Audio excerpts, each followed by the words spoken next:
Sure it's good on my end.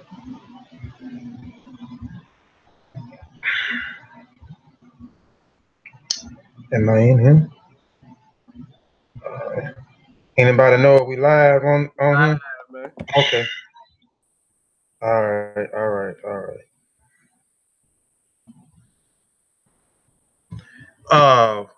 Welcome back to Kofi Piesie TV. I want to say ETM Hotel, Dual Aku, Dual Necha, Rini Kofi Piesie, Igun Majube Ibai, Igun Kiki Igungun, Fatmu Alafia, Fatmu Iwa Pele. Let's jump right into it. Appreciate everybody that's tuning in and those that's gonna come into the chat. Please share the show, like the show. After I play the intro, I'm gonna let everybody else introduce themselves, and then we'll go into the presentation / discussion. Just give me 1 second, please. Shoot, I thought I was sharing. Okay, I'm sharing. I guess.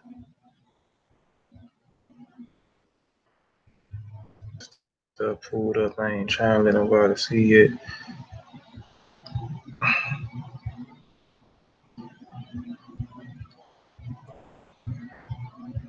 Man in the full knowledge of himself is a superb and supreme creature of creation. When man becomes possessor of the knowledge of himself, he becomes master of his environment, the captain of his own ship, the director of his own destiny, the accomplisher of his own ends. Man should understand himself because man is full of knowledge, and this knowledge is a gift of nature. When Mother Nature created man, she deprived him of nothing. He was given the faculty of understanding all things around him. This faculty for understanding has not been taken away from him. None of his senses have been taken away from him. So there is no excuse for the black man. I'm breathing my team, red, black, and green, queens and kings, salute, now scream, I should, bring proper understanding, I should, I'm ripping my team, red, black, and green, queens and kings, salute, now scream, I should, bring proper understanding, I should, Shay. All right, I'm gonna share my screen real quick. I'm gonna give everybody on the panel a chance to speak, and then we'll go into the presentation. Let me start sharing real quick. And those that's in the chat already, could y'all please share the show? All right, Flo, y'all. I'm gonna let y'all speak, and then we'll jump right into it and get started.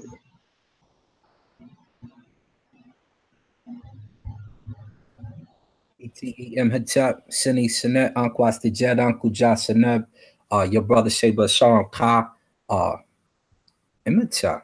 We in the place to be.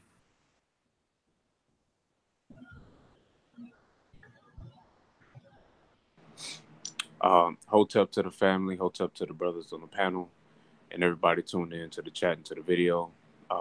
We got another great discussion coming y'all way.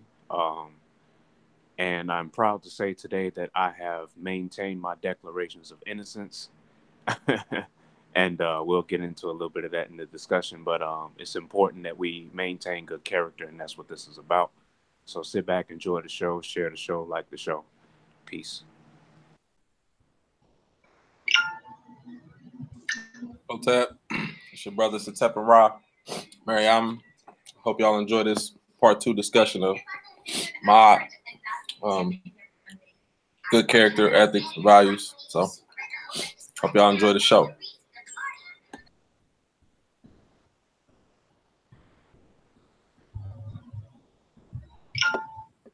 ETM Hotel, Rennie, Shawn, welcome and peace. My name is Shawn. Thanks everybody for tuning in, and like Setep and the others have said, man, I hope y'all enjoy the show. Don't forget to like the show and share the show.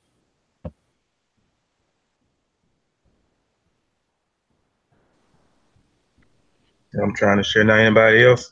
Peace to everyone on the panel, everyone in the chat, the listening audience as well. Hope y'all enjoyed the show. Big brother Nahisa, you want to say anything? He stepped away for a second, Saber Kofi. All right, we finna jump right into it. I was trying to share the show a little bit too while we was while everybody was speaking. I don't want my brother to go back into Facebook jail. I'll reshare it. Hold on, give me 1 second. Yeah, you do. Yeah, you do. With your bad character. Y'all see how that dude be handling me, man? That boy be my brother, man. He be handling me bad sometimes. Yeah, it'll be bad. Hold on, one more share. I'm finna share my screen. I just got out of Facebook jail, y'all. He want me to go right back. I ain't gonna put him back in there. I can't even make it a week without going back to Facebook jail.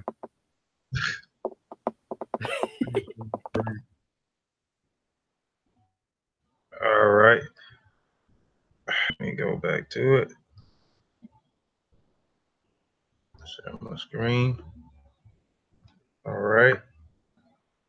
Again, this is part 2 of the discussion, which this is gonna be plenty of series. We're gonna try to do this at least once or twice a month. At least once, I know at least once, but we're gonna try to do it at least twice a month and keep these series up. We're gonna try to involve the women into the discussion as well. So I'm gonna try to get it Dr. Oyama and try to get her on here and try to get a few other sisters on the platform, but she's one of mine that I think may get some of the sisters that's in the chat that's always on the Mossy and on here that's support us as well and get them on the platform. Me and brother Vyasa was talking the other day, and he mentioned character has no gender. So that'll be the title part, whatever part we get to, good character, more ethics, more values, and character has no gender. So we'll get the perspective from the female side as well. So we'll try to do a show where we build with the females as well. So I'm gonna try to get that in the works and get that in process. So I may try to reach out to you, Sister Julia, overstanding daily. I might try to have you. I might try to get Sister It's Julanda, and she wants you to call her Juju, bro. Okay, Sister Juju. I can remember Juju. So yeah, we're gonna try to get some of you sisters on here. So I'm gonna try to work on that today, and then once we get something all together, then we'll get to I'll put it out there for everybody. So again, this is part 2, good character, more ethics, and more values. Damn. A discussion with myself, Herit, Shawn, Khalfani, Asar, TCHALLAS, Bangoura, Vyasa, Niccolo, Gullah, and Setepenre, Meri. All right, my disclaimer. I am not a teacher, but merely a student sharing information. Well, hold on. Before I even get into the disclaimer, I got my slides messed up. Got them missed in range. Hold on, let me see something. Or I might have skipped. Oh, man. Hold on, y'all. I was supposed to have my hotel dinner suit, and I got it all out of order, y'all. So let me go to my hotel dinner suit. I want to start off with a hotel dinner suit. All right. At the top, in the day we're going to be on in John G. Jackson.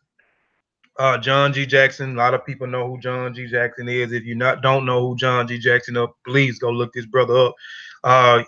He's an American Pan-African, a historian, a lecturer, a teacher, a writer, an author, and so forth.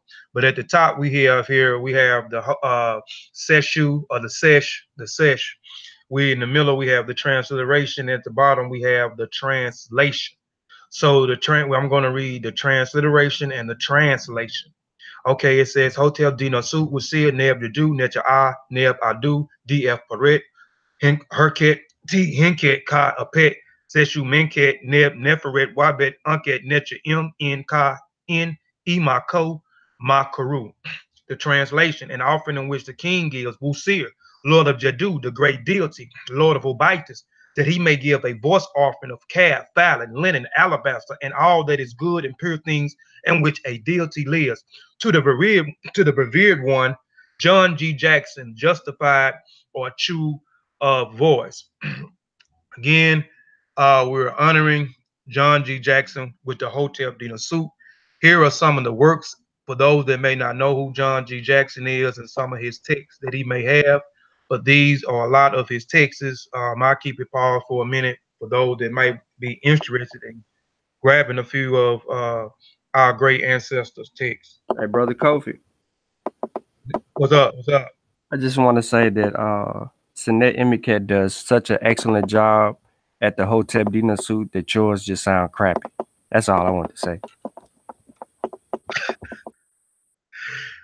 Today's show is good character, not EY Baruru.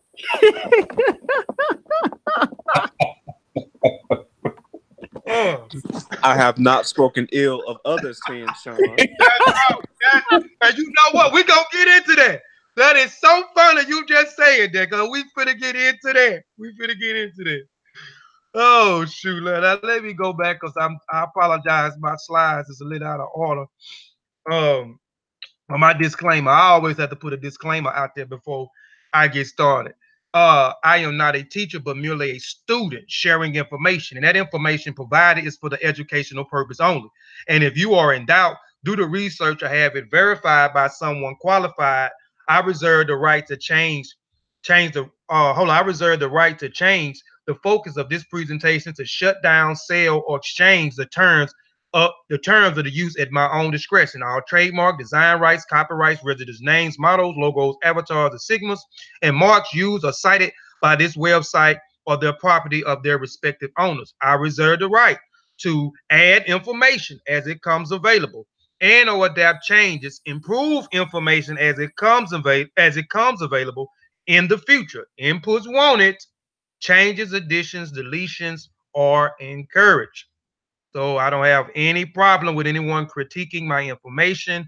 I have no problem with going back and updating information, adding information. This is my saying. As I learn, we all learn. Slide out of order.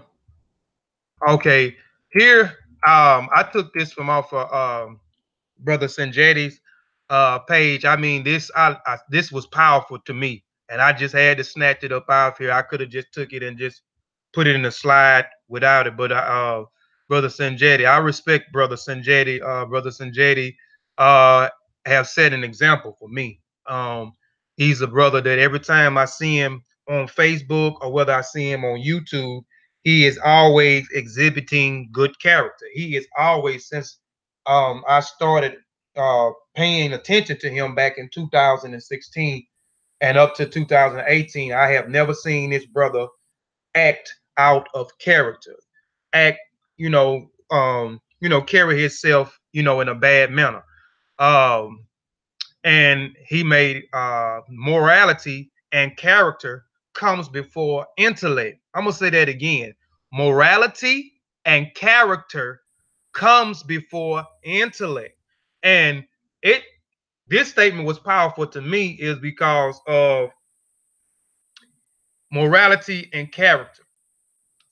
And a lot of people in our so-called conscious communities, social community, and so forth, I'm just personally me, I can't go on a platform and look at certain people, even if they sound intelligent, the information may be sound, but they have bad character. I can't watch anything if they demonstrate. They can be highly intelligent, but I can't watch it because of the bad character. So this was a powerful statement to me. Morality and character comes before intellect. All right. Ifa lo lone ifa lo lola ifa lo lotula pulu.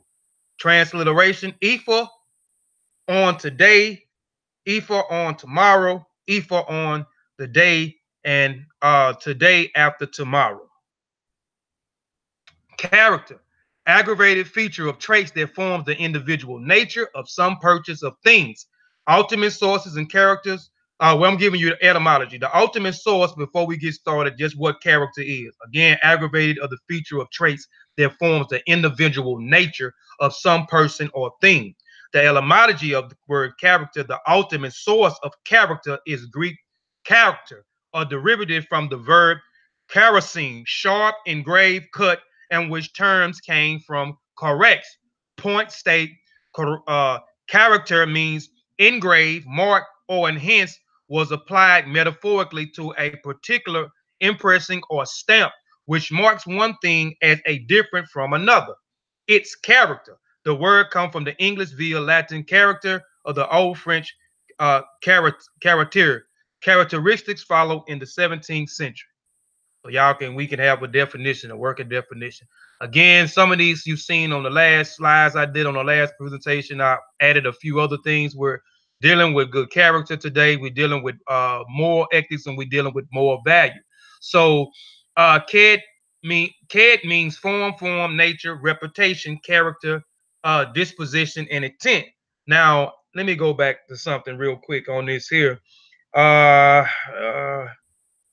And I don't know if I added the definition on here with character, but it meant, well, we'll get back into that, because I wanted to put CAD forms, nature, reputation, character, disposition, extent. This has come from Kemet. Also, CAD means to build or means to fashion. So if you hear us say CAD can also means form, nature, but CAD can also means build.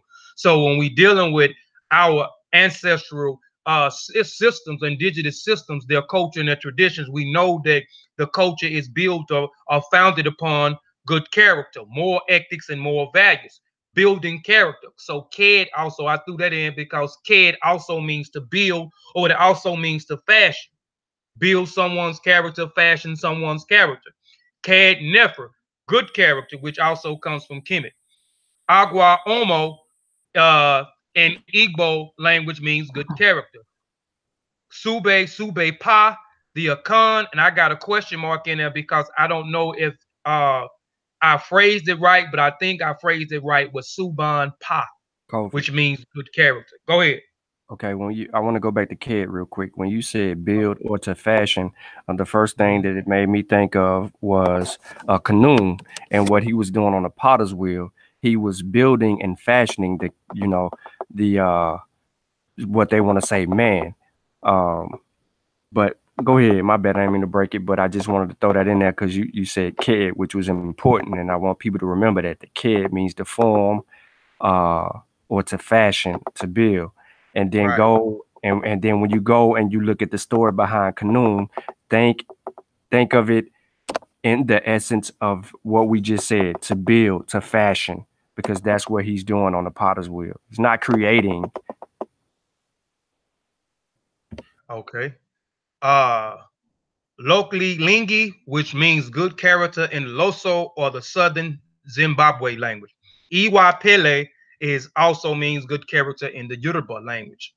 Iwa also means customs, the traditions, and the way of life. And good character, or building good character, or fashioning good character, was a custom and a tradition and a way of life in most of the ethnic groups or systems that I know I have studied, which has been plenty, is fashion and good character, or cultivating or building good character.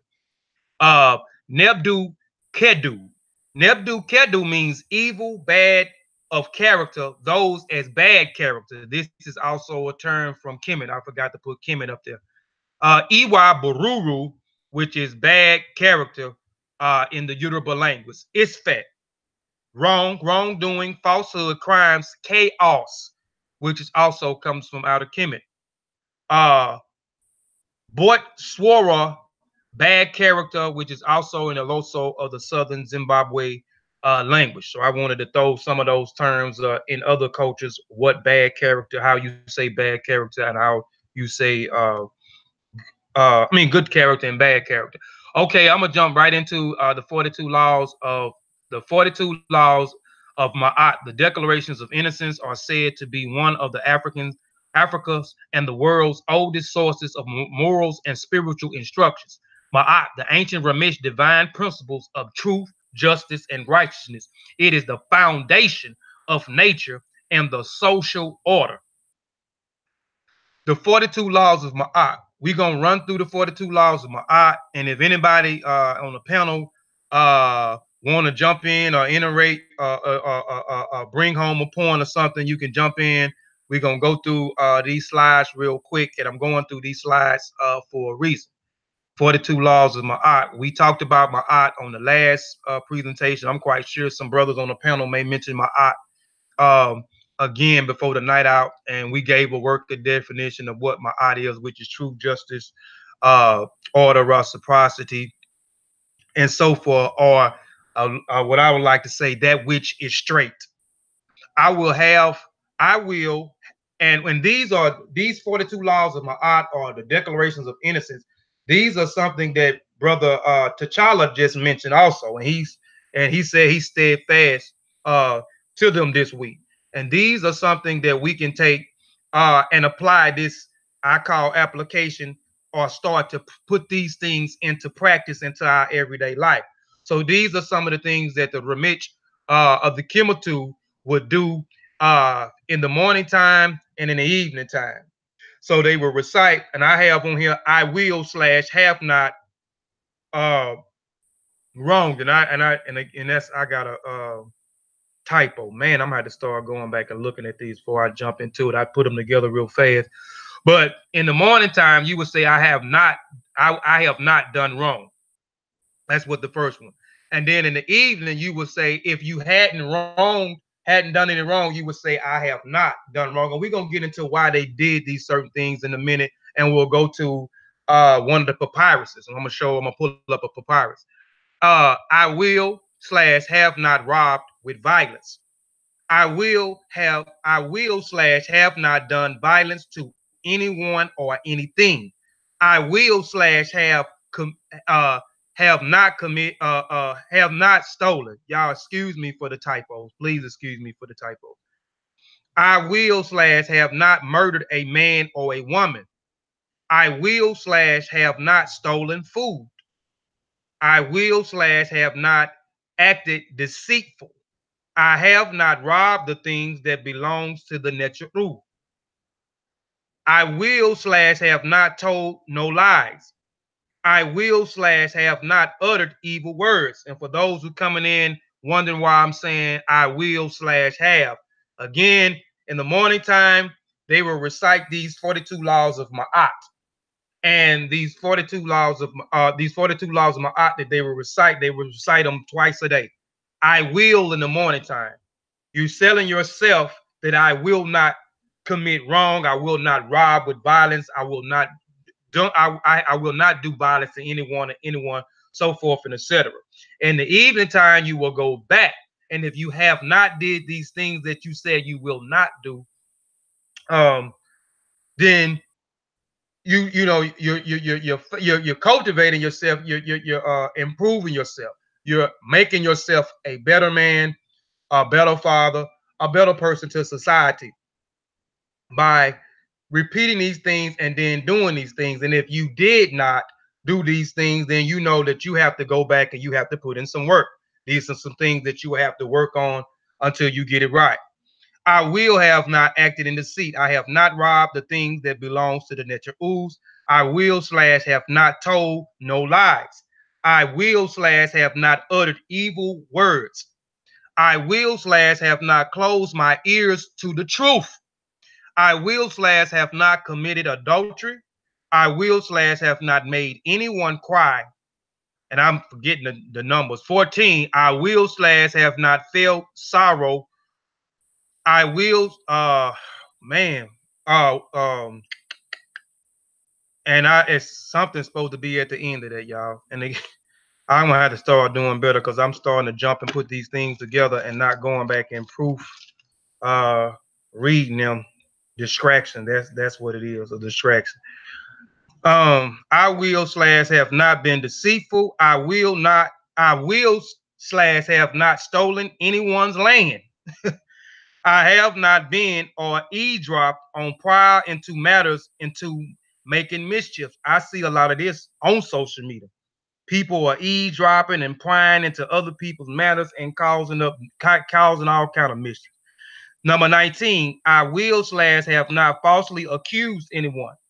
I have not been angered without reason. 21, I will / have not committed adultery, which That's supposed to be something else. And I will try to, wow, when other people go back into their bill, I'm gonna go fix these things, and then I'll give you 21 and give you the finish the other one. My apologies. I will slash have not polluted myself. I will slash have not terrorized anyone. I will slash have not disobeyed the law. 25. I will slash have not been exclusively angry.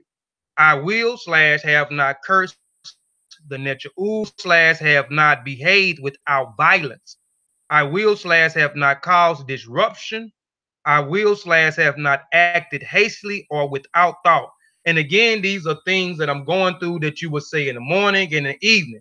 And if you said I will not lie and you told a lie today, then you know you will have to go back and work on it. And you know you will not repeat, I have not lied, or I have not lied today.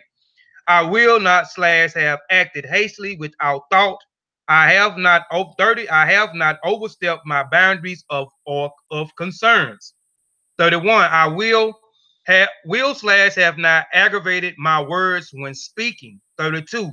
I will slash have not done harm or evil. 33. I will slash have not used evil thoughts, words, or deeds. 34. I will slash have not polluted the waters. 35. I will slash have not spoken angrily. 36. I will have not behaved arrogance, and I see a lot of that. I will slash have not placed myself in pedestal. 38. I will slash have not stolen what belongs to the Netra'us. I will slash have not stolen from or disrespected the deceased. I will slash 40. I will slash have not taken food from a child. 41. I will have not acted without insolence. 42. I will have not destroyed property belonging to the Netra'us. Now here is, I know people like to see, and these are what I just gave, the 42 laws of Maat. Again, these are things that you will recite. I will in the morning, or in the evening, I have not, if you have not did these things. If you have done certain things that you said you will not do in the morning, again, these are things that you will have to go back and work on. You have to work on yourself. This is the judgment scene from Hunefer, from the Runu per Imharu, the coming forth by day, or the coming forth by day. Some call it the Book of the Dead, which we know is not called the Book of the Dead, but the Runu per Imharu. This, most people like to use the Annie scene, the judgment scene of Annie, but I'm using the judgment scene of Hunefer. And this here is a scene. Anubis brings Hunefer, or Impu brings Hunefer into the judgment area. Impu is also shown supervising the judgment scale. So you can see here, this is Impu and this is Hunefer here. And you can see his name. I didn't blow it. I should have blew it up big, but we know this is Nefer because we can see the name up here in the front because we can read the glyphs. No one have to tell us what it says because we can transliterate it and translate it into the target language that we speak. Okay, here Nefer heart represents a pot. It's being weighed against a feather. The symbolic of Ma'at, the established order of things. In this context, meaning what is right. I'm going to read that one more time. Hunefer's heart represented as a pot. It is being weighed against a feather. A symbol of Ma'at, the established order of things. In this context, meaning what is right. The ancient Egyptian, or the Remich of the Kemetu, believed that the heart was the seat of emotions, intellect, and the character, and thus represents the good or bad aspect of a person's life. If the heart did not balance with the feather, then the dead person was condemned to non-existence and the consumption of the furious devourer. The strange beast shown here, which a part of a crocodile, part of a lion, and a part of a hippopotamus, which is the devourer here. So again, the heart is considered the seat, or the heart is called the ib. It is the intellect. It is considered the intellect. It can also be considered as a conscience. It's also considered as the character. So now Hanefer's heart here is being weighed against the feather. His character, his deeds is being weighed on the scales of Ma'at, which the Ma'at is righteousness, justice, order, reciprocity, that which is straight. So when we do these 42 laws of Ma'at, it is judging yourself. It is fashioning, it is building your character. So every day that we practice or put this 42 laws of Ma'at into practice, we are judging ourselves every day until we get it right.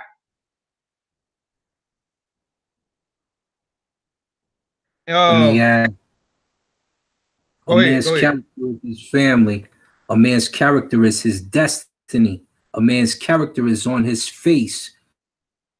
A man's character limbs, as one of the scribes would say, our brother Ankh Shashank, when he got locked in prison. You kind of breaking up on us, Asar. Brother Asar. Can you hear me a little better now? Yeah, we can hear you now. You was kind of breaking up. Go back what you were saying now. Oh, I was saying our brother Ankh Shashank,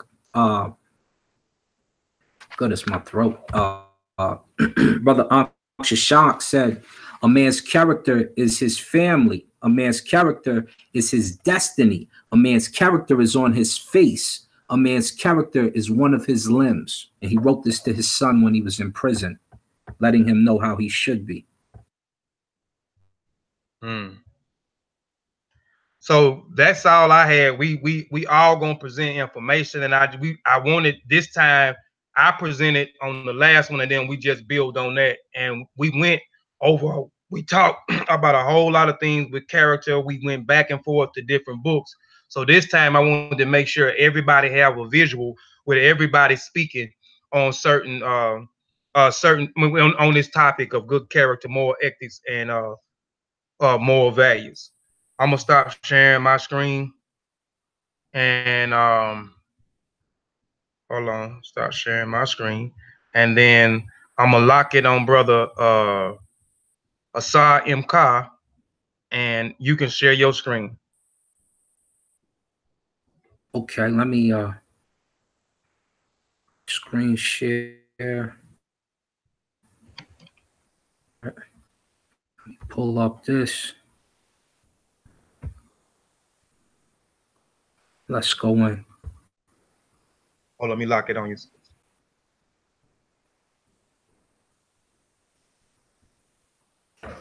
All right, it's locked in. Herit, Seni Senet, Anquas Jed, as our brother Seba Kofi was saying, wisdom from the ancestors. A look at some of the ancestors and their ideas of wisdom and guidance for mankind. And in particular, my presentation is through the method of Ma'at, as our brothers will show a few different methods tonight from some of our African ancestors and living. I start with the Jed Concept Ankh. And you can find this in the Luxor Temple in Cairo, in the museum, piece number 559. I believe I have the original in my pictures, but I didn't get a chance to pull it up. But he says this quickly. He says, praise be to you who will come after, who will be in future times. I shall make you call me blessed. So he's talking to me and you. He's talking to us. He says, for my destiny was great. Khnum fashioned me as one effective, meaning an effective being, an advisor of excellent counsel. He made my character superior to others. He steered my tongue to excellence. I kept my mouth clean of harming him who harmed me. That's something I got to work on because I'm ruthless with the tongue sometimes. So pardon me if you ever catch my wrath, and pardons if I ever give it to you or vice versa. My patience turned my foes into my friends. I ruled my mouth, was skilled in answer, yet did not acquiesce any evil doing. So he did not get into a lot of evil doing. He acquiesced it, he sidestepped it, if you will, because he was skilled with his answers. Then he goes on to say, the people reckon me as an open-handed. For I despise the piling up of riches. He didn't like all that extravagance. I caused them all to greet me for my excellence, hand-kissing to my ka and saying of me, the progeny of his father. His mother Nechiri, God has a godly offspring, if you will, like an offspring that's of nature. No one reviled my parents on account of me. So you see the example of the son carrying over to the parents. There's another lesson in Ptah that says a son can do something so evil, somebody will come get him and his parents. This particular person is saying you could be so good that it will show a reward on your parents. They wish for them to even make more children in some other instances. But he goes on, he says, they were much honored owing to my worth. They found me helpful while they were on earth, and I supplied them in the desert vale. I did not let my servants call me our master. I made myself the image of their father. So we're not in the time of war now, but some Muslims are. So for any Muslims listening, we had a brother out here named Abu Turki who he had a slave still from the Hindu wars. And he's a famous case on television. And she was a sex slave and a few other things. He did not pay attention to this rule. This is something that would have done him well. Him and his wife ended up doing some time. Very unfortunate for him that, you know, he still thought in that fashion. And then number two, that he wasn't in his country where they might do such a thing. So, you know, let's move to another example. Ankh Shashank, son of Chianufi. He was put in prison. And when he got put in prison, you heard me quote him just a few moments ago, he began to write his son about Ma'at. So this is some of the things he told his son in the letter. This is on service and serving. He says, serve your Necha that he may guard you. Serve your brothers that you may have good repute. Serve a wise man that he may serve you. Serve him who serves you. Serve any man that you may find profit. And then you find this next verse in your Bible as well as the ones above. It says, serve your father and mother that you may go and prosper. And you hear it in your Bible, it says, what does it say? Serve your parents so that your days may be long on earth, something of that nature. This is the original. Then he says, examine every matter that you may understand it. Be gentle and patient. Then your heart will be beautiful. It is in maturity that instruction succeeds. So you'll notice the theme with ancient Kemet.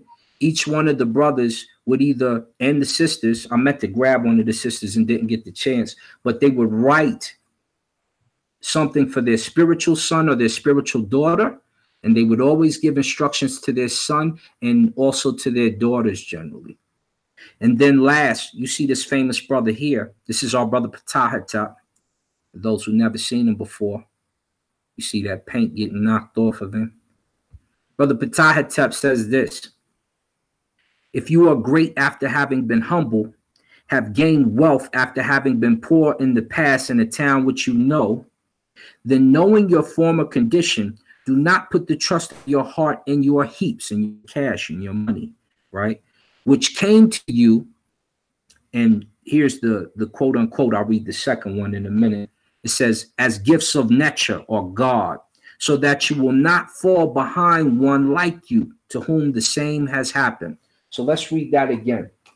Here's another translation of it, put a little better.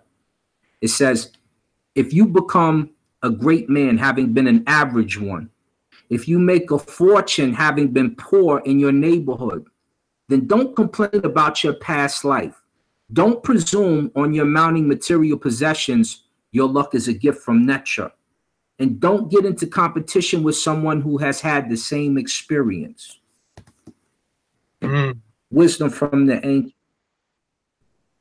And with that, I say, Imhotep, Ashe, Ashe, Ashe.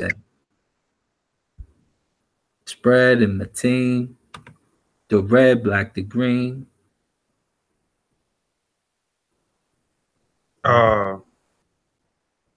Setep, you ready? Ah, man. No. I'm messing with you. I'm ready. Kofi is about to get on me, boy. I'm finna lock it on you, Sid. All right, it's locked on you. You can show your screen at any time. Okay.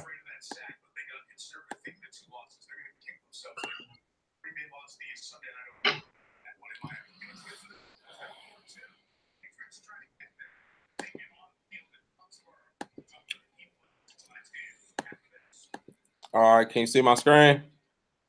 Yes, sir. Hold on, let me make sure we can see it on the YouTube land. Okay, well, you good? All right. So I pulled this one out of the Maat book, which is a great book. So it says, make your actions consistent with your behavior.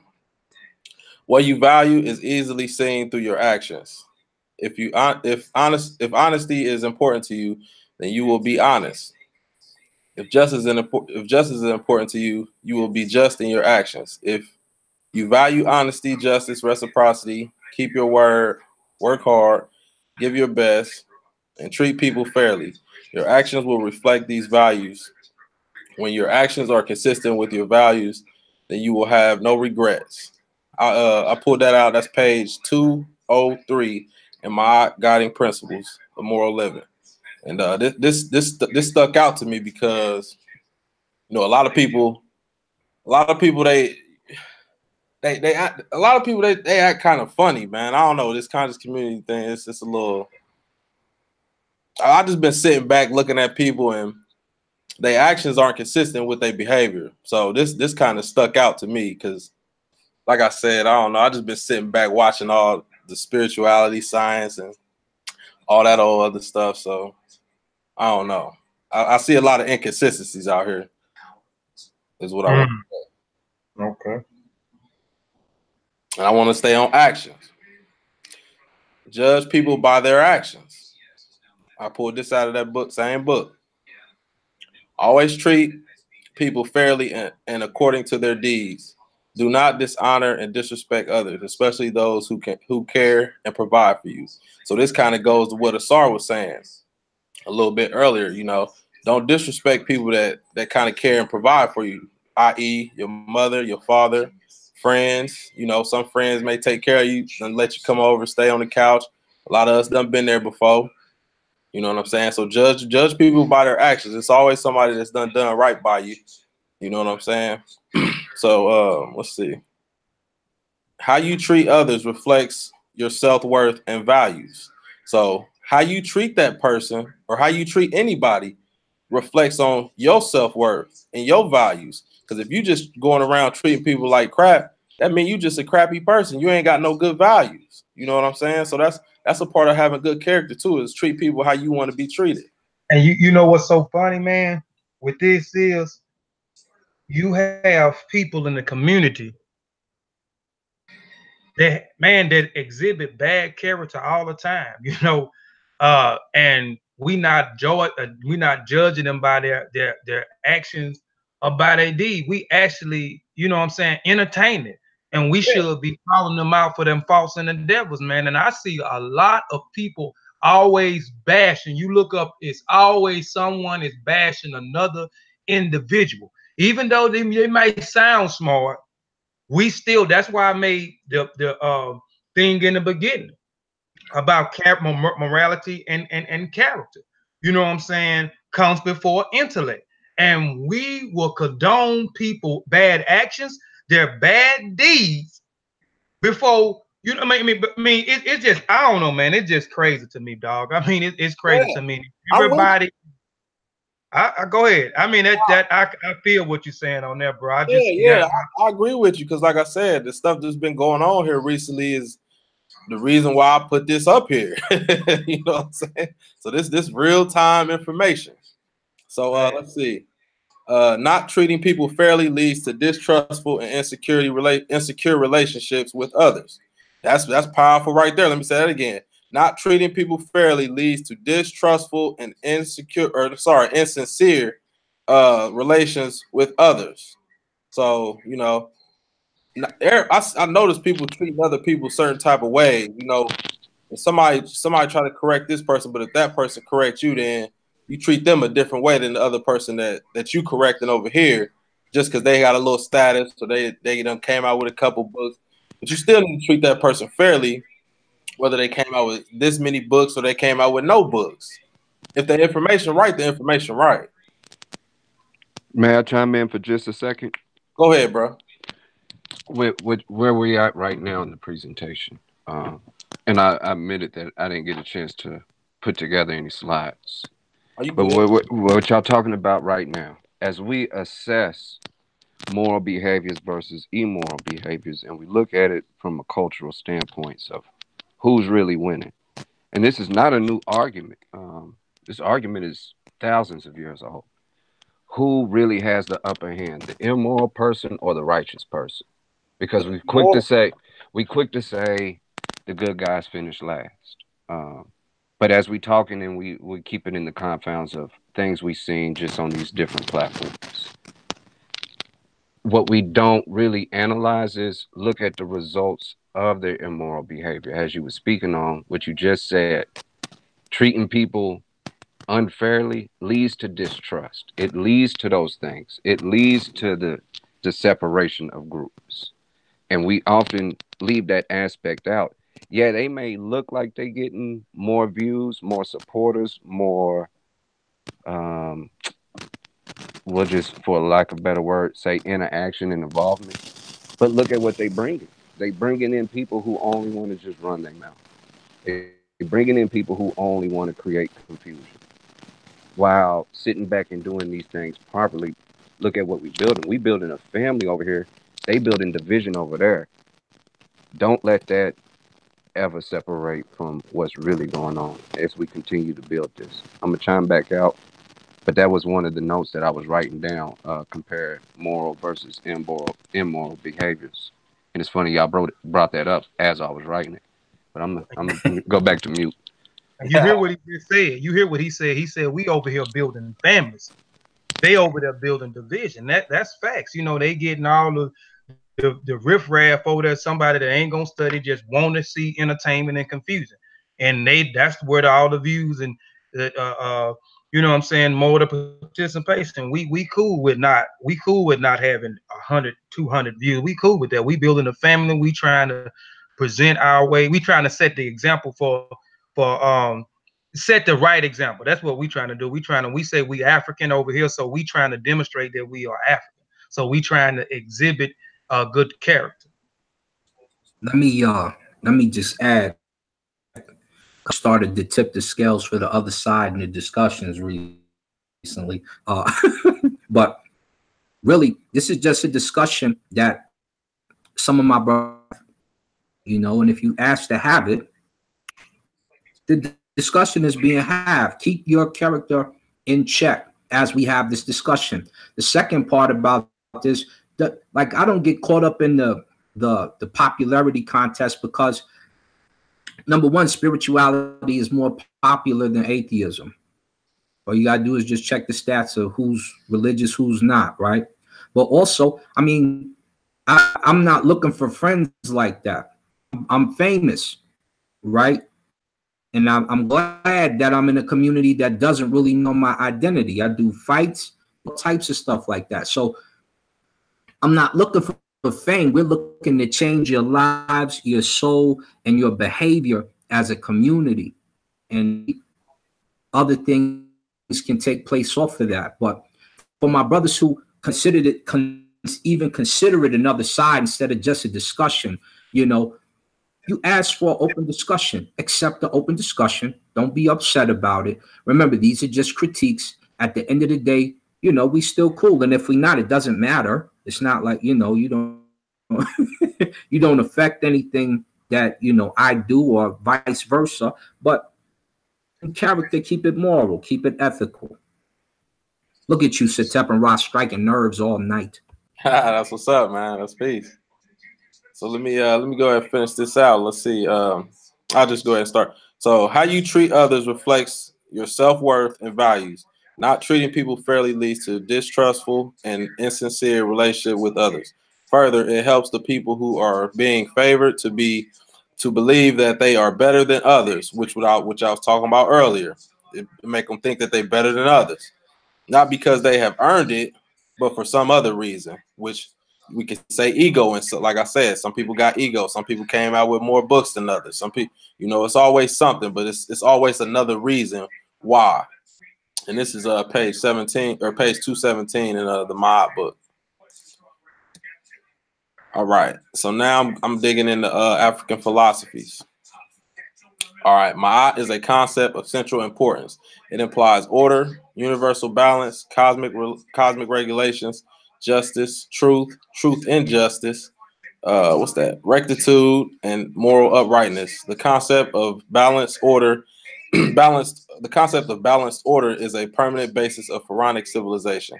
Balanced order brings peace, condemns crime and evil.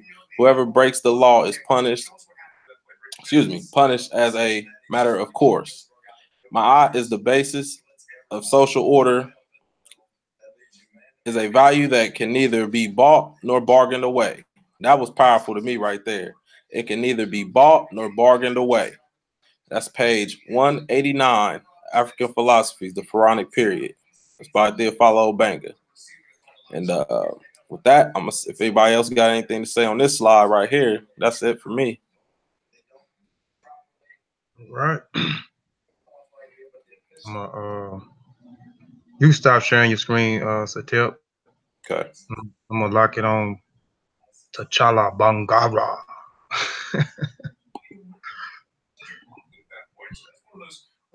Yeah, now you go through the slides like you did the last time.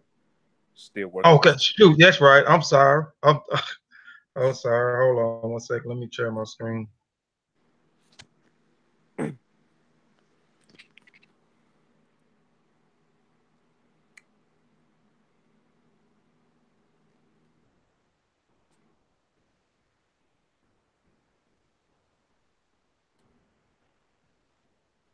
Okay, let me know when you hold on, let me look and make sure it's showing on this other end. There's a little delay in the back, but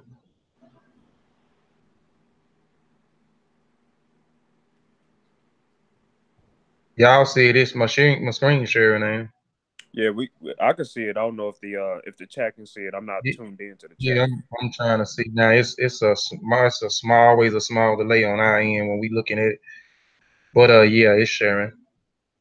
Okay. Oh, okay. So I kind of wanted to make this like as Brother Kofi and I and all the brothers on the panel have been talking behind the scenes. We kind of wanted to, make this something that kind of like a little series because it's a constant reminder, something that we all need and things we don't talk about. And I wanted to give my perspective from the different jobs that I've held over the last 15 years and a couple of them that I hold to this day. And so I have it titled Implementing Maat Daily, TCHALLAS Chronicles in the Concrete Jungle. We out here in this modern world where we've built high rises to mimic termite mounds and different things like that, still imitating nature, but they'll never teach you that in construction school or engineering, where you go and you figure out, well, why is it that we first started building buildings in the first place? And we're so disconnected from nature that we're not even understanding the whole point in us having civilization is to live in harmony and to actually have a chance to survive in nature, like these insects and bugs and different things that we're looking at. They're able to weather the storms and we're not. So at a certain point in time, we had to look to the ants to learn how to have shelter. You look at bumblebees and they work together greatly, you know what I'm saying, to produce that sweet nectar we call honey. And so as of the last 15 years, I've held some of these jobs. I have here driving for Uber/Lyft, being the inventory manager at Walmart, a teaching and performing artist, West African drums, being a personal trainer, an aspiring djembe fola, which ties into the teaching and performing artist. That's one of the drums that I play, and being a dockman, just driving forklift, working in a warehouse. Let me go to the next slide because I'm gonna explain what I mean. So Uber and Lyft driving and managing inventory and being a dockman. So these are the jobs that I kind of people might look at and might think, well, how are you able to implement Ma'at holding these type of jobs? Oh, brother, Before sorry, you you want to go say into something? how? Yeah, before you go in, we cannot see your slides. It's just your face.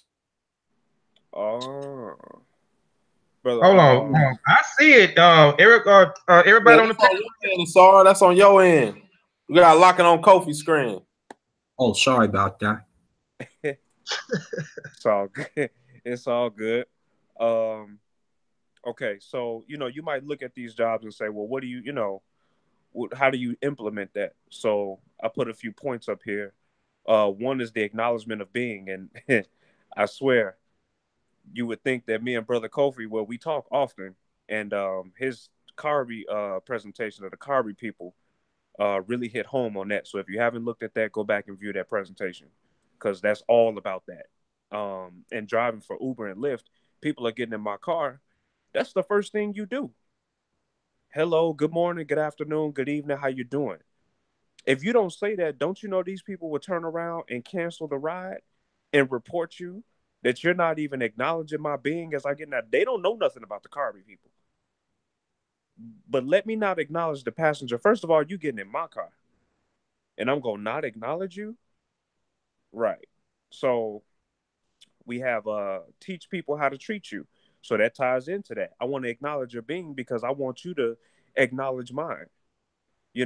And which I've been talking about with this stuff going on with social media and in the conscious community, people are teaching people how to treat them.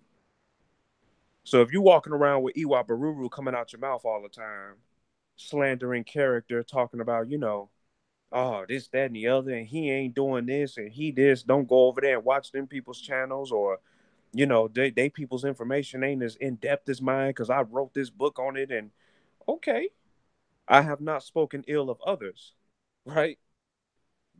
You're teaching people to speak ill of you and to treat you badly by treating them badly. Remember, that's how we learn as human beings. We imitate everything we see, hear, taste, touch, and feel. We're going to repeat that, and that's how we learn how to do everything. Ask questions. We have this egotistical thing. I have not behaved with arrogance. You know, you know what I'm saying? Where we think because we read a couple of books that we just know everything. You know what? Everybody on this panel right now today can recommend a book to me, and it'll take me a lifetime to grasp a full understanding of what's in the one book. You know what I'm saying? Because one person cannot perceive everything that there is to perceive. Our senses are limited anyway. We don't perceive every light color in the light spectrum. We don't see everything. We don't hear everything. You know what I mean? To even exist in this form is a limiting form. But I'm not going to get too deep because we'll be here forever. Yeah, that's powerful what you said right there too. I just want to add on to that because I always tell people life is based off perception. Not everybody views things through the same lens. And this digging into my psychology background, if me and you read the same book, you're gonna get something different out of it than I do. Because your lens is different than mine. You see what I'm saying? So I don't know if nobody ever watched Star Trek before, but you got these people called the Borg. And they're like they all got the same mentality. It's all for one and one for all. All of them had the same mentality. That human beings are not wired like that. We all see things differently. We all have a mind. We all have a brain. We all have opinions on everything. And not everybody gonna agree on everything. So I always say that life is based off perception. Nobody perceives things the same way. That's right. And let's see, going forward, repeat instruction. So what do I mean by that? So let's say I'm either Uber driving or when I worked at Walmart managing the inventory. If my assistant managers come in and say they want my unloaders to go ahead and stock the perishables onto the floor before they stock the linens and the kitchenware and everything else.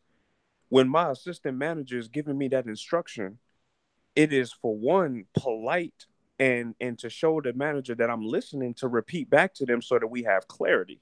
Because like you just said, Brother Setep, we seeing things differently.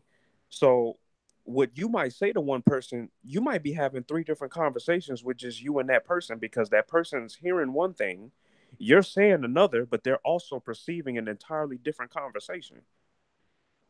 So I'll have some of my unloaders that have went out and they have started to stock kitchenware, hardware, and everything else but perishables.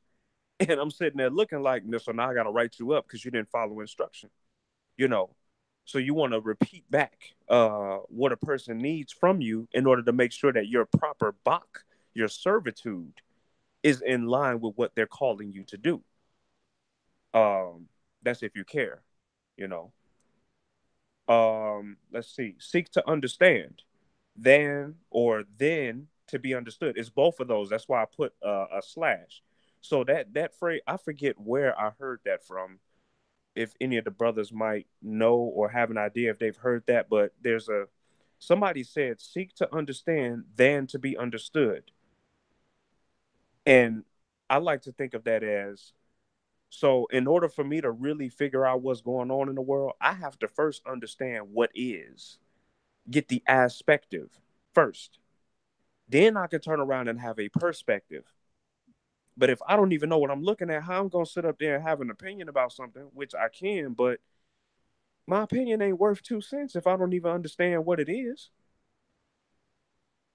And then the other side of that is seek to understand, then you seek to be understood. So you seek to understand the world first.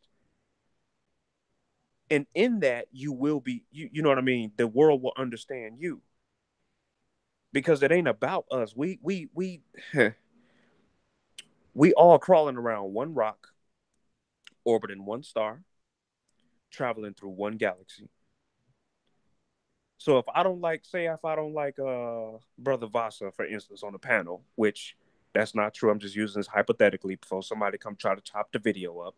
Yeah, because we family over here. We all family over here. Right. For real, you know. And so say if I disagreed with something that Brother Vyasa said on the presentation, okay? And say I didn't want to deal with Brother Vyasa no more. Okay, then. I'm as far away from Brother Vyasa as I could possibly be at any given point in time, anywhere on this rock. I'm going to say it again. I can be no further away from Brother Vyasa anywhere on this rock. If he's in Texas and I go to Florida, or if I go to China or anywhere else, it don't make a difference because we're all glued and held together by that gravity. We ain't going nowhere. Even if we both become astronauts, how far can we really get? So when you out here cutting people off on the road, or you out here doing people wrong on these jobs, I witnessed a brother lose his life earlier this year, right in front of me, driving a forklift. That's why I stopped being a dockman. And it was about to be me because I had just hopped off that forklift and the managers was too cheap to get the stuff up to OSHA standards, and they just having us ride around on these broke forklifts. This brother lost his life and worked the job for 2 weeks. But they don't care. We cannot get any further away from each other on this planet if we don't like each other.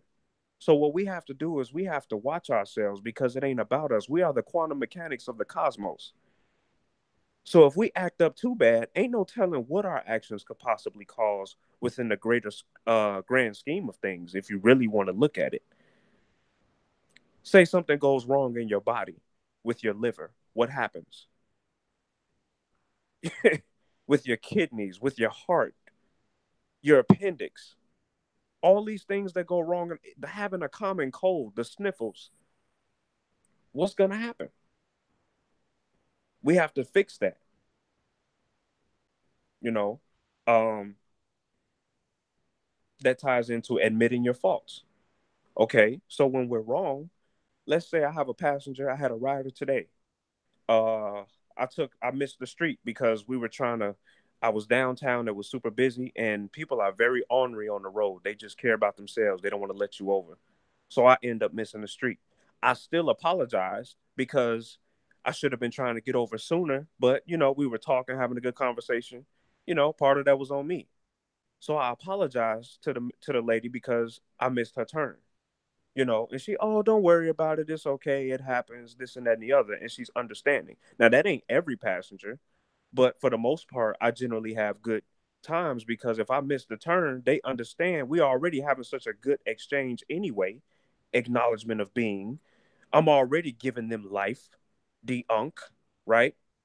Unk Uja Seneb. I'm already extending that to them when they get in my car. And so that's what we're doing. We want to make sure that we admit when we do things wrong as well, because we don't want to romanticize ourselves, of course. You know, don't assume that the person is just going to be okay with anything, or that it's okay to not admit your faults, or that it's okay to just, you know, not acknowledge someone's being because maybe they didn't speak first. Okay, well then you speak up then. You don't know what a person's going through and what they got on their mind. I mean, brothers and sisters are making their transitions daily in our families. And we're sitting there having to deal with that. You know what I'm saying? People are going through things all day, every day in life. So we have to not assume that anyone is just in a state of, in the same recognition. Like Brother Setep said, we all have different perceptions and opinions. We don't even look at the world the same way. You know what I'm saying? And then give what you want in return. So if I acknowledge your being, that's what I want in return. If I come onto the panel being peaceful and respectful, then that's what I want the brothers to show me in return, and that's what always happens. Anybody want to add anything to any of those points before we?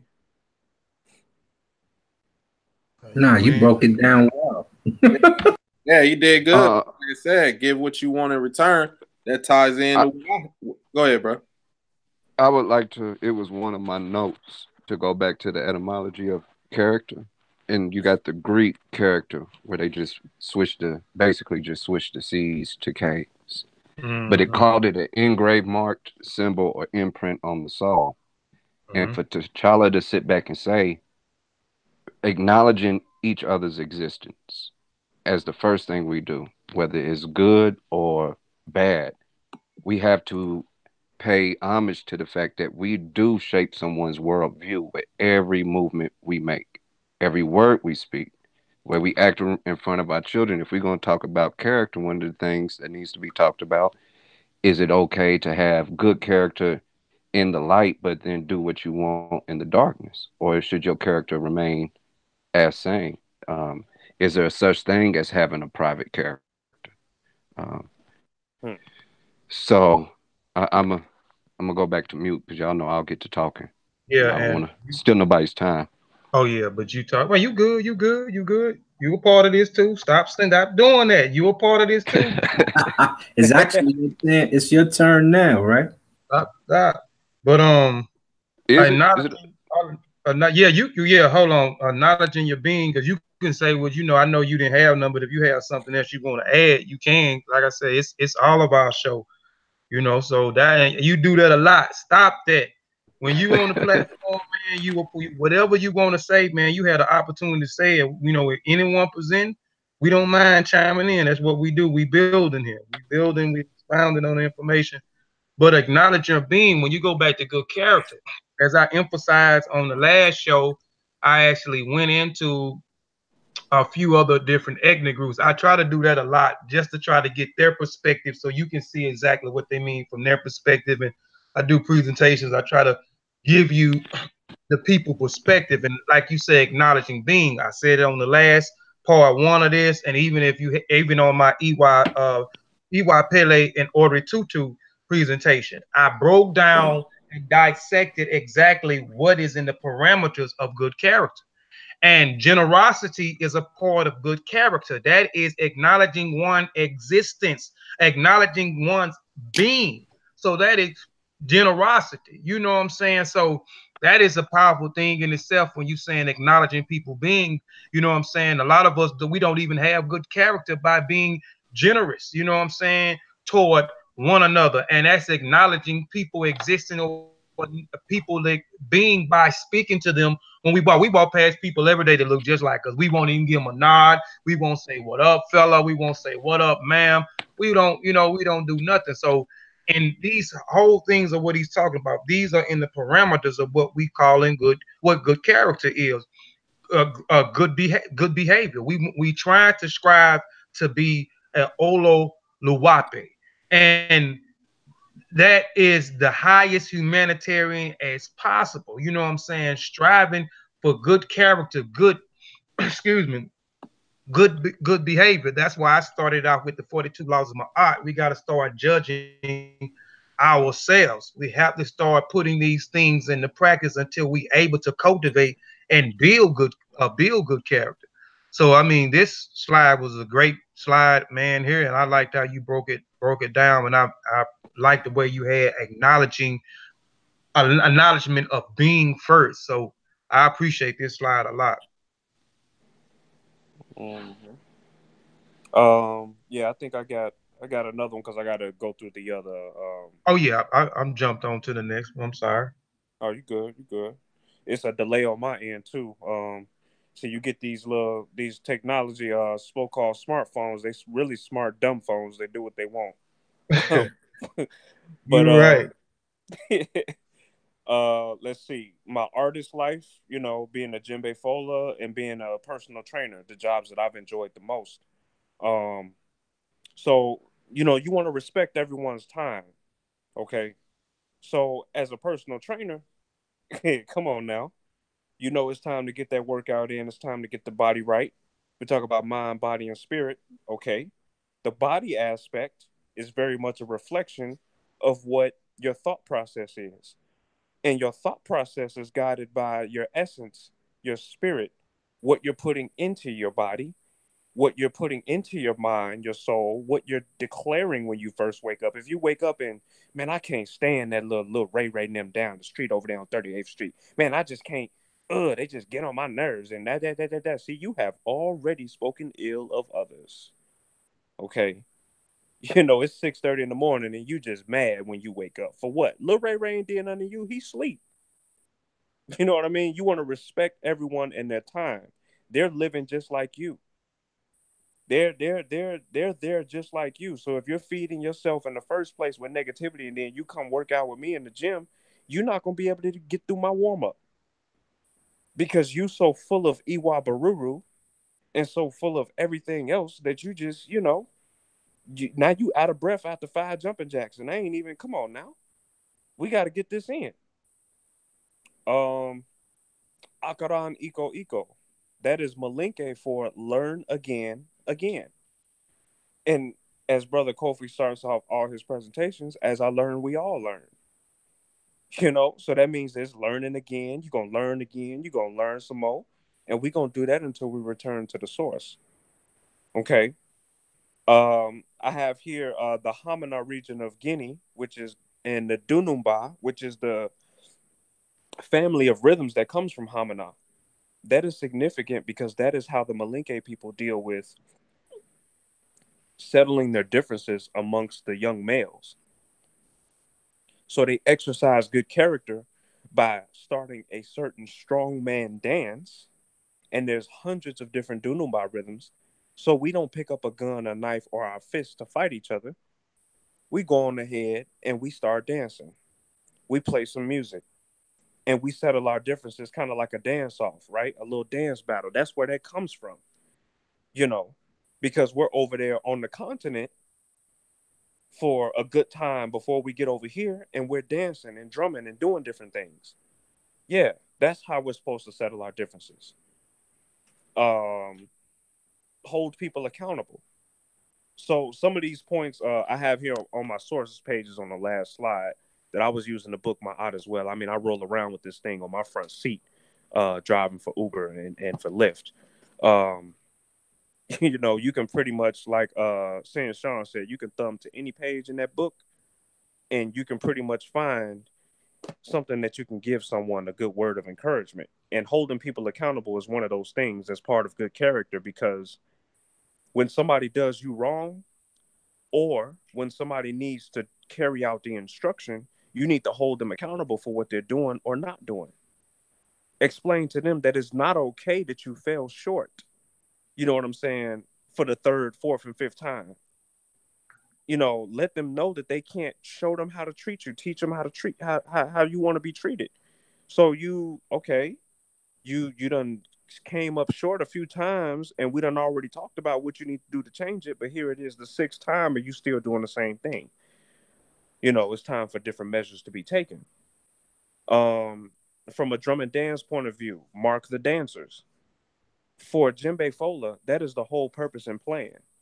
The music is to mark the dance steps and the feet. And Brother Kofi and Brother Shawn, they've done excellent presentations on showing countless videos and footage of Zali masquerade and different other mass dances within Africa, where there's a lot going on and there's a whole festival happening and the whole village is there. Those drummers are marking what the masquerade dancer is doing. That transfers into, you want to be present in the moment and you want to pay attention to what's going on. So when someone's having a conversation with you, you don't just yeah, sure, and you ain't heard nothing that they said. Like I will mark your feet on the dance floor. You want to mark my words. You want to listen to what I'm saying. You want to be in tune so that you can make reference points and pull from different people's presentations and books and discussions that they've had with you, so that you can show a person that you actually value their teachings that they have to offer the world. Instead of, oh yeah, Brother Kofi a good brother, but I ain't watched none of his videos. Or Brother Vyasa a good brother, but I ain't listened to nothing that he had to say on none of the previous videos. Or, you know, what is that? Brother Asar and Kha, he cool, but, you know, I ain't never really. No, you have to go in and actually pay attention, invest, and see what a person has to say, because each and every one of these brothers on the panel have said something tonight alone that we can all take from. Live with no regrets. That's in the Ma'at book as well. I should have put the page numbers up. I'm sorry, family, but really it's all throughout the book. If you have the work and you're reading it, all of these points really reoccur throughout the whole book. Live with no regrets. And I think Brother Setep had something on there, one of his slides, that talked about that. When you treat others with fairness, and then, you know, you won't live with you. There's no reason to live with regrets because you've given all that you have to give. Forget what page that is on his slide and out of the Ma'at book, but you want to demand respect. So that ties into the acknowledgement of being, showing others how to teaching others how to treat you. So you're demanding respect. That means that you're giving them respect out the jump, so that you have already earned your respect because you're giving it off top. And so now if they don't give you respect, that's a different conversation. But you've earned your respect because you come to the door with respect. Speak to the music, the phrasing as we call it. So that means that if we play in a certain rhythm, you want to make sure that you're not sounding like, okay, let me put it in modern terms, because I know most of y'all are not familiar with djembe music. So if I'm singing something from one of Tupac's songs, let's say Ambitions as a Rider, and I'm singing that song, right? Then you come in with Beyonce's Drunken Love. You're not singing the same song. But if you want to be in harmony with me and be in the moment and experience what I'm experiencing, you might want to go ahead and hop into what I'm singing. Or maybe I want to change to what you're singing. But the point is, we want to be in harmony. And that's what we talk about, phrasing and speaking to the music when we playing music and things like that. We have played the break in the right spot. With djembe orchestra music, we have something called the break. That's the signal to start, change, and stop the music or the dance. So if you don't play the break, the signal in the right spot, that's like counting 5, 6, 7, 8 in the wrong spot in the music. Your dancers and their choreography is going to be off. They're not going to change. The right side of the choreography is going to be off from the left side. That's a problem. And lastly, we have stand with dignity. You know what I mean? Don't lose your self-value and self-worth over something. And don't lose your dignity by operating in Iwa Baruru, because you and your feelings about something that you disagree with, or something that, even if you're not being treated fairly, there's a way to handle everything. One of the oldest maxims of Ptah states that when your adversary is being a buffoon, remain calm and allow your peers and everyone else to observe him being out of character. I'm paraphrasing, of course. And so that he will show himself to be a fool, that you will remain innocent, for you will not be speaking ill of him. Stand with dignity, family, because it's a lot of us that have none.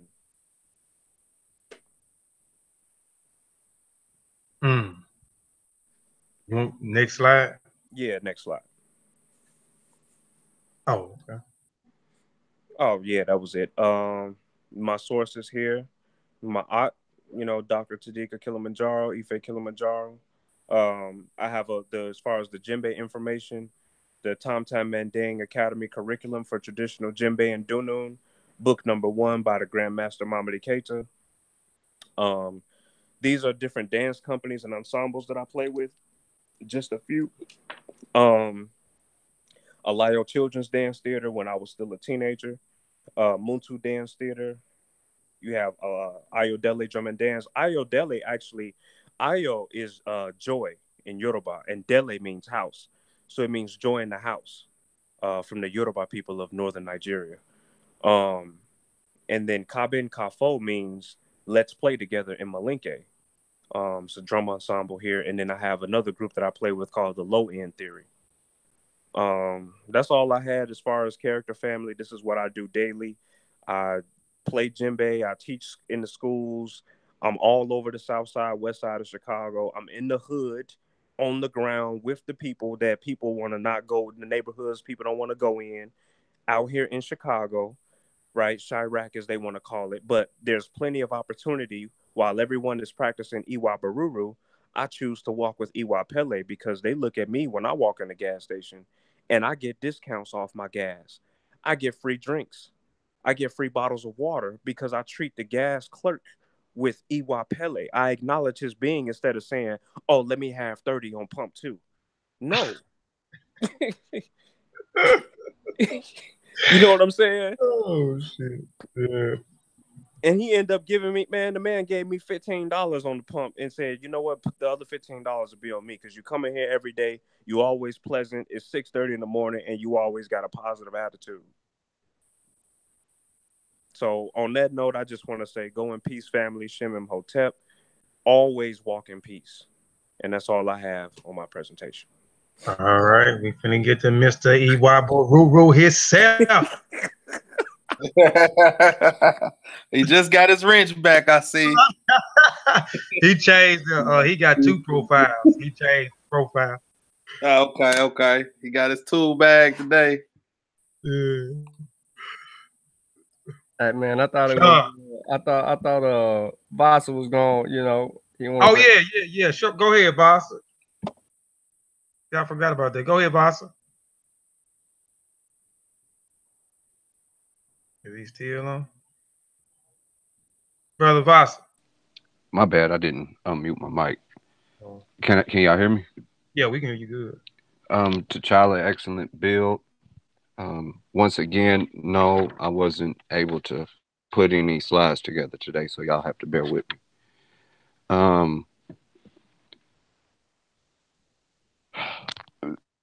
When we talk about good character, and T'Challa mentioned, is it good character to say Kofi's a good brother, but not take the time to actually look into his work to try to understand him? That's one of the most fundamental things that you'll hear in almost every psychology, every spiritual book, every relationship book, every self-help book, is how important the time we give to another person is. And if you think about it, that's our greatest asset. So with that, we need to always acknowledge the time we give ourselves and these vows we make to ourselves in determining what kind of character we want to be. We have to acknowledge that if we make a vow that I'm going to be a good person, no matter what, and the first thing that happens is when we go outside, let's just use the forklift. Forklift rolls by, scrapes your car, scrapes your foot, whatever the situation may be, is it okay to say this is the time for me not to practice good character and show bad behaviorism patterns? These are things that, you know, only time allows us to perfect as we grow. And it's okay to grow, but we have to understand the value of making sure that we give each other time and we ourselves give ourselves time to grow. For example, my patience versus just jumping in when I want to speak. Big part of me being patient is I don't know what Kofi, what Brother Shawn, is it Asar and Setepenre. I can't sit back and assume, oh, my idea that I'm thinking at the moment is something that they have not already took the time into put into this presentation, if you get where I'm going. So it does me a better service to just take my time, watch, listen, and allow the build to grow together. Another way to look at it is the time do we give to each other as characters. And we you know, I want to just bring in some of the bad elements that we have to deal with. How much time do we give to a character within our life and the characters we try to display when we deal with something in our family like addiction, a thief in the family? How do we change that character if it's considered bad character to be associated with them? Yeah, and that's just rhetorical at the moment. But how much time do we give them? And how do we keep the vow to ourselves to not be coerced by those things? With that, I think it goes back to time. It goes back to the time of allowing ourselves to learn from the elders, to look at what the ancestors did.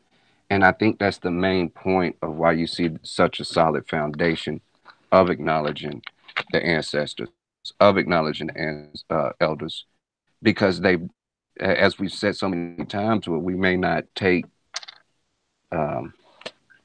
full appreciation as it's spoken. They put in the time. They've been here before. They've done it. They've laid the foundation for many of these arguments that we still have today. A lot of them have already been settled.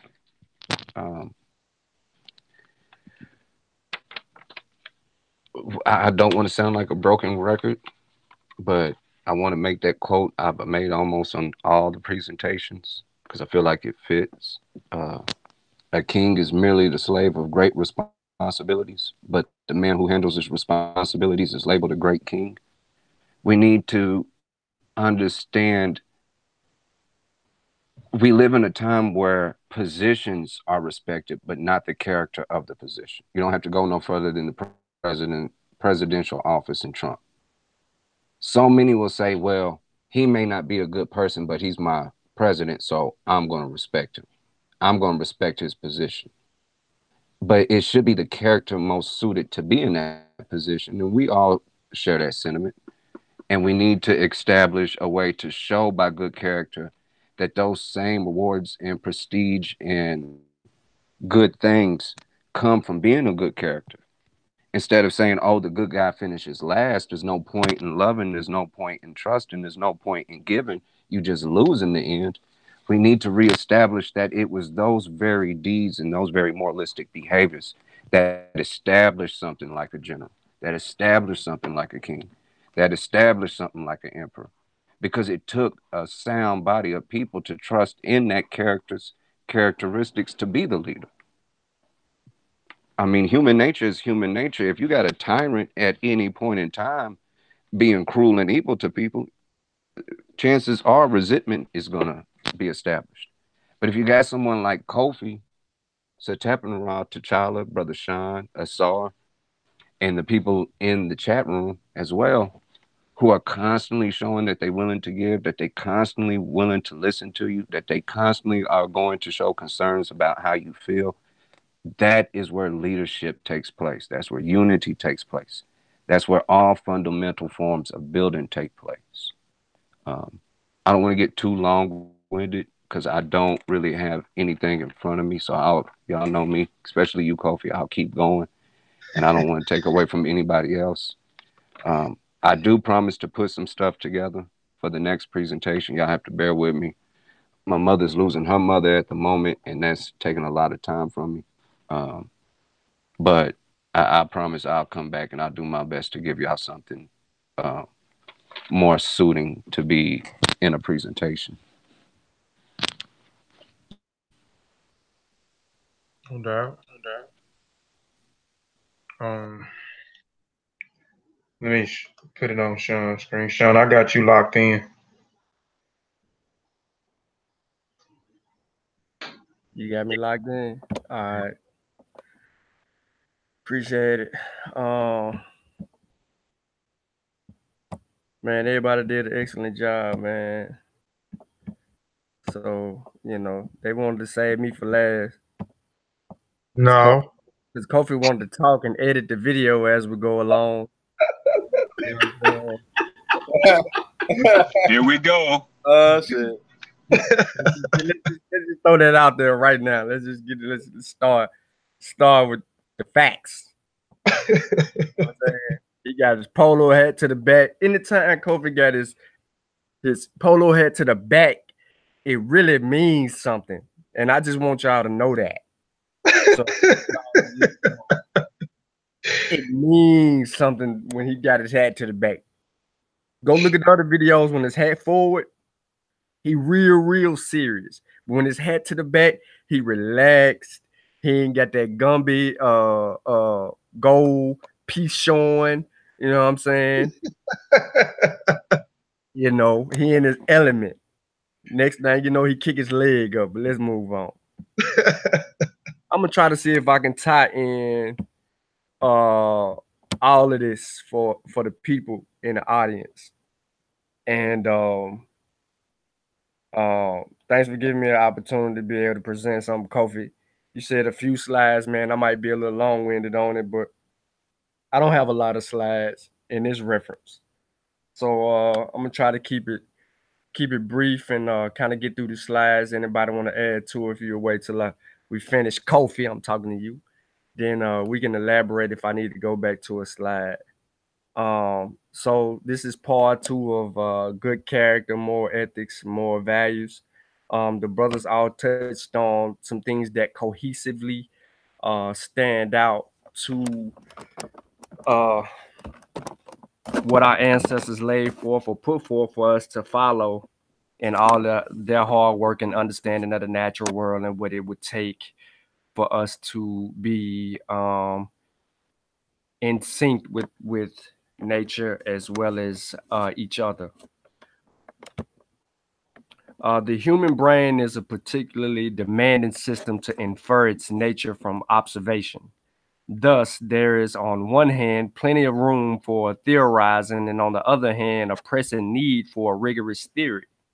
We apply statistical mechanics of open systems to describe the brain as an hierarchical system in consuming free energy in least time. This holistic tenet accounts for cellular metabolism, neuronal signaling, cognitive processes altogether, or any other process by a formal equation of motion that extends down to the ultimate precision of one's quantum of action.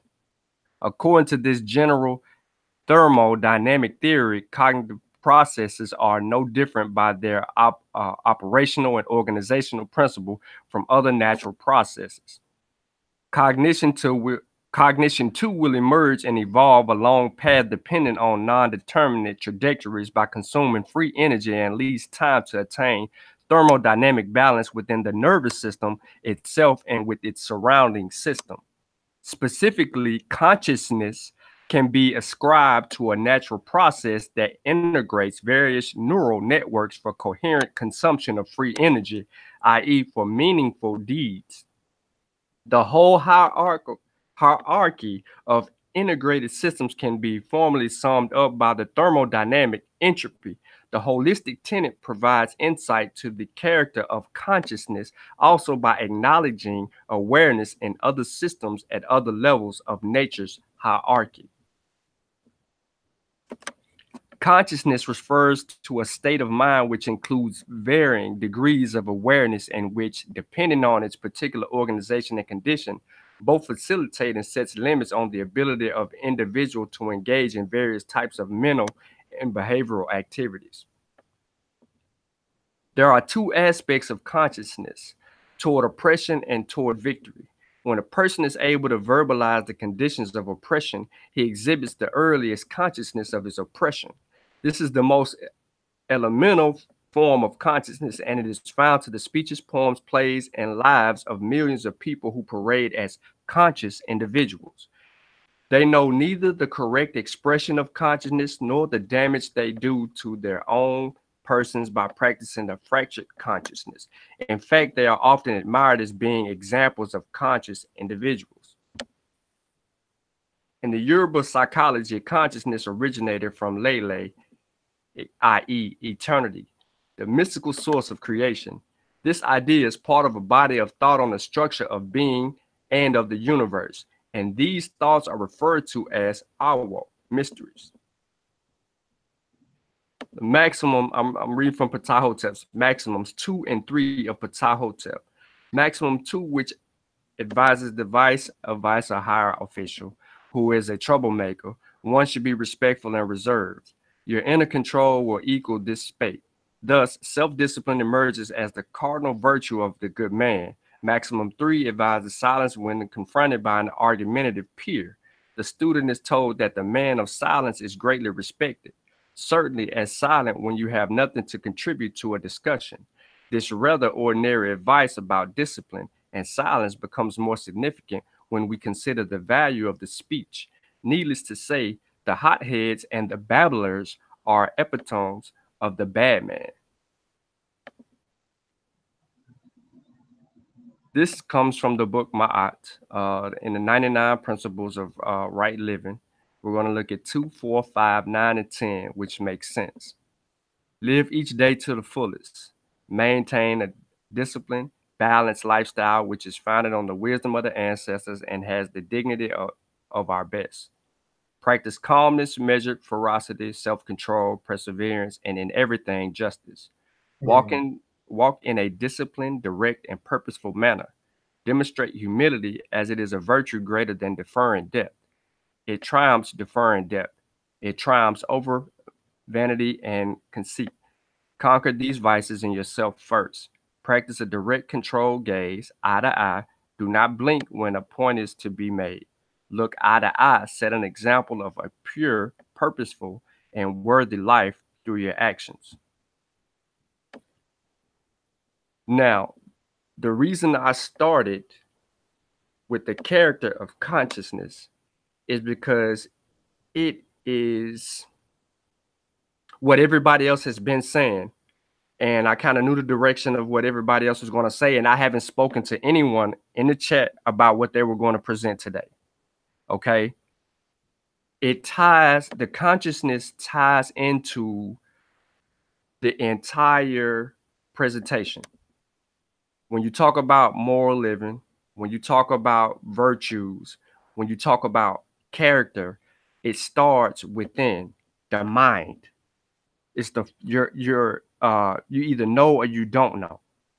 So if you have the right type of consciousness, which people claim to be conscious, then you can develop good character, great moral living, and virtues.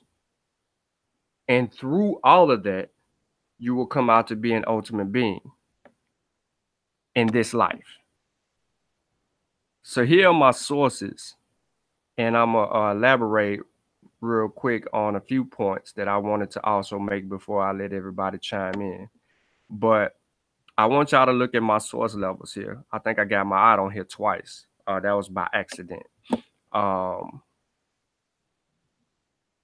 just going over real quick. 1, 2, 3, 4, 5. Yeah. I don't know why I got my eye on here twice. But anyway, there was one source that I left out, and that was Vasola, the Holy Odu collection of the verses from the 256 Odu E5 with commentary. Awa Fatigbe Fatun Imbi Vasola. Good book. You should get that. But I didn't mean to do that by accident. That's probably why I got my eye in here twice. However, I want to go back to the first slide because it was technical. And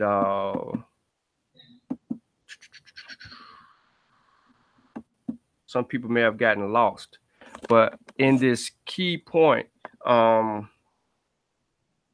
he talks about the human brain, right? Starts off, the human brain is particularly demanding a system to infer its nature from observation. Thus, there is one hand plenty of room for theorizing, and on the other hand, a pressing need for rigorous theory.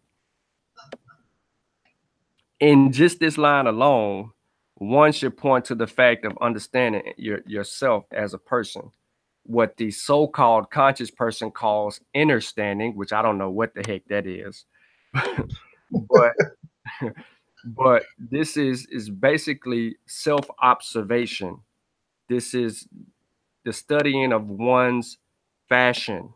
As Kofi mentioned earlier when he was defining KED, to fashion or to build. This is where it starts. The fashioning and the build starts from the brain. You cannot do none of the other things without starting with your brain, right?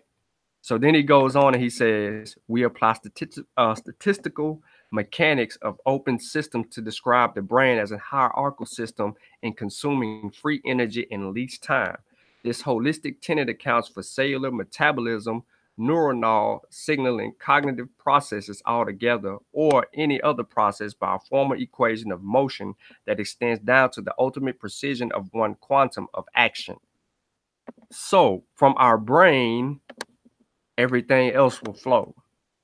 That means when the ancestor, the Aku, the great Jacob Carruthers writes a book like Divine Speech, the Medu Necher or Medu Nefer, good speech. When he writes this book and he argues his points in that book, what he is doing is he is starting internally from the brain, and then he's arguing everywhere else out.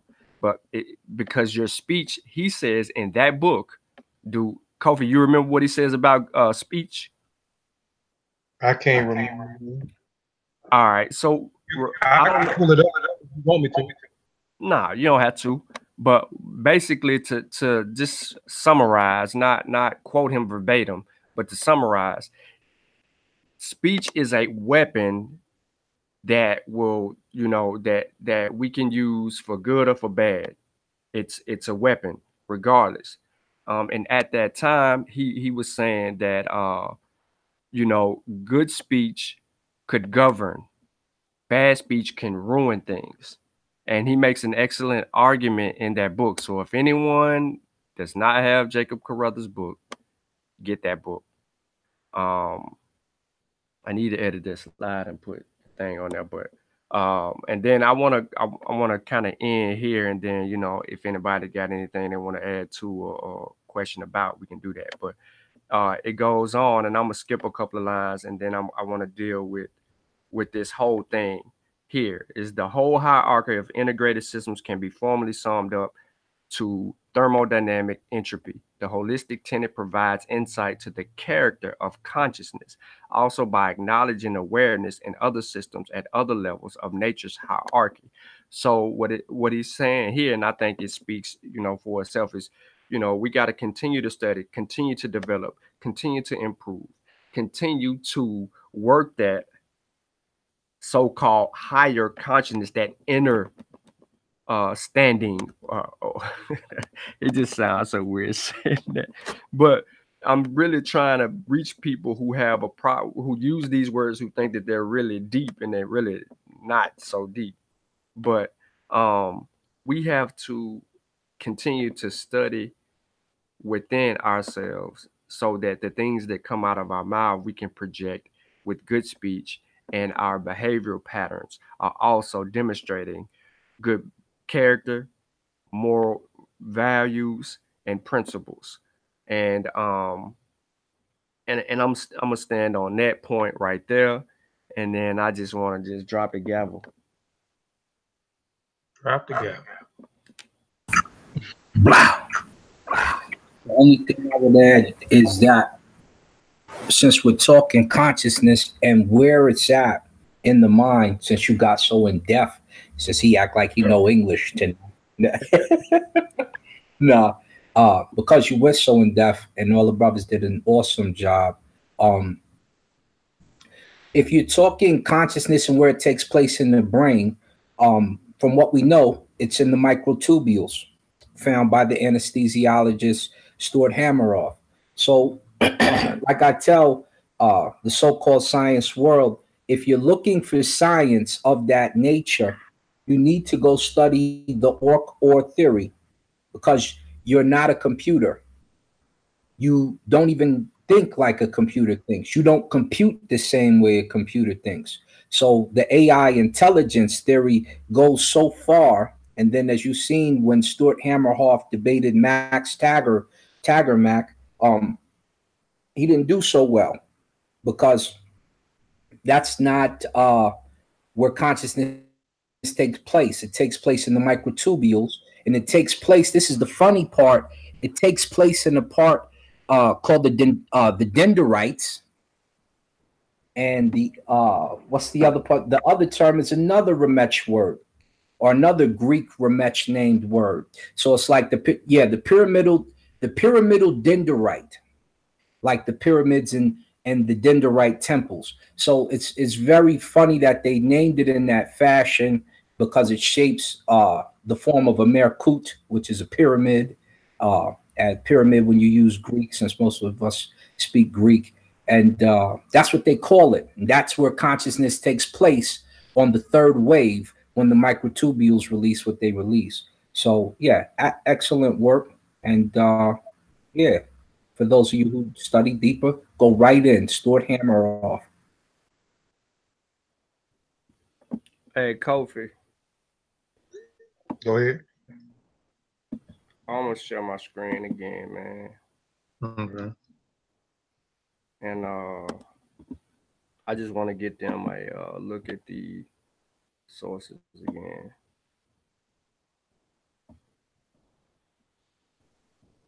Hey, that's what I've been going in fixing my slide. Kofi, did you pull something from the mod book? No, I didn't pull none. That was last week. I pulled some. I got out of Infodesi book when I deal with the 42 Laws of Maat, and another book I had to pull. I didn't even throw my sources up there, but I used those two books. And you brave for going in that book. I just wanted to give them an example of what I was saying earlier when I said it's all based on perception, because we all read the same book. We all pulled sources from the same book, but we didn't pull the same sources from that book. You know what I'm saying? Mm-hmm. So that's just an example. But you can put it on there now, Kofi, so somebody they can screenshot it.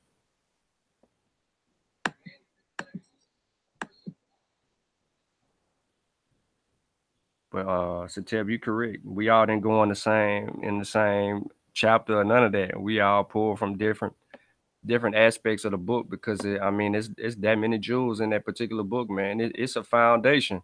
It really is. It's a solid foundation. Yeah, you can really see how the Bible was able to fit, how the Quran was able to build off it, the Hebrews able to build off it, and many generations before from your Greek scholars. Remember, most of the Greek scholars, they all studied in Kemet. And most of the Kemet scholars, they were studying from the Nahesi, the Nubians.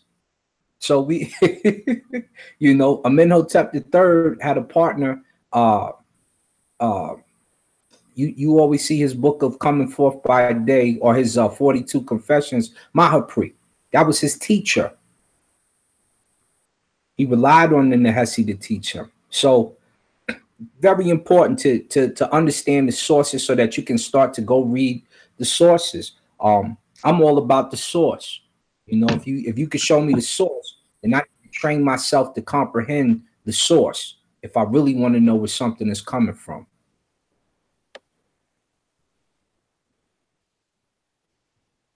Anybody else? And anybody in the chat got any questions too before we jump up off here? Take my screen off. Anybody in the chat got any questions? And we appreciate y'all staying and rocking out with us too. Anybody got any questions? I wanted to keep it an hour and a half, no longer than 2 hours, and I think we're about to reach. Yeah, in 3 minutes we about to reach the 2 hour mark. Yeah, by the way, man, I want to say this real quick. I'm gonna drop the link. I'm gonna put in the back chat, Kofi. You can put it in. I'm gonna put it in this chat right here. Anybody interested in actually looking at that character of consciousness article? I pulled from the abstract, but you know, go read the entire article. Get the books that we put up. I mean, the main book is my book, but get what these neuroscience, these technical guys are saying about the consciousness and understanding your body and how it all works and how you process and stuff. You don't really have to get too in depth. I mean, there's gonna be some stuff out there that'll confuse you, but you can follow along with it because, you know, after you read the introduction of the article, you kind of get a wind of things. But yeah, I'm gonna put it in here now. I put it in there for Kofi to kind of drop it on y'all, so you can kind of go in and look at what I actually was reading. Hold on 1 second. Let me get it and copy it real quick. And we're gonna continue with these conversations. Like I said, it's gonna be a series of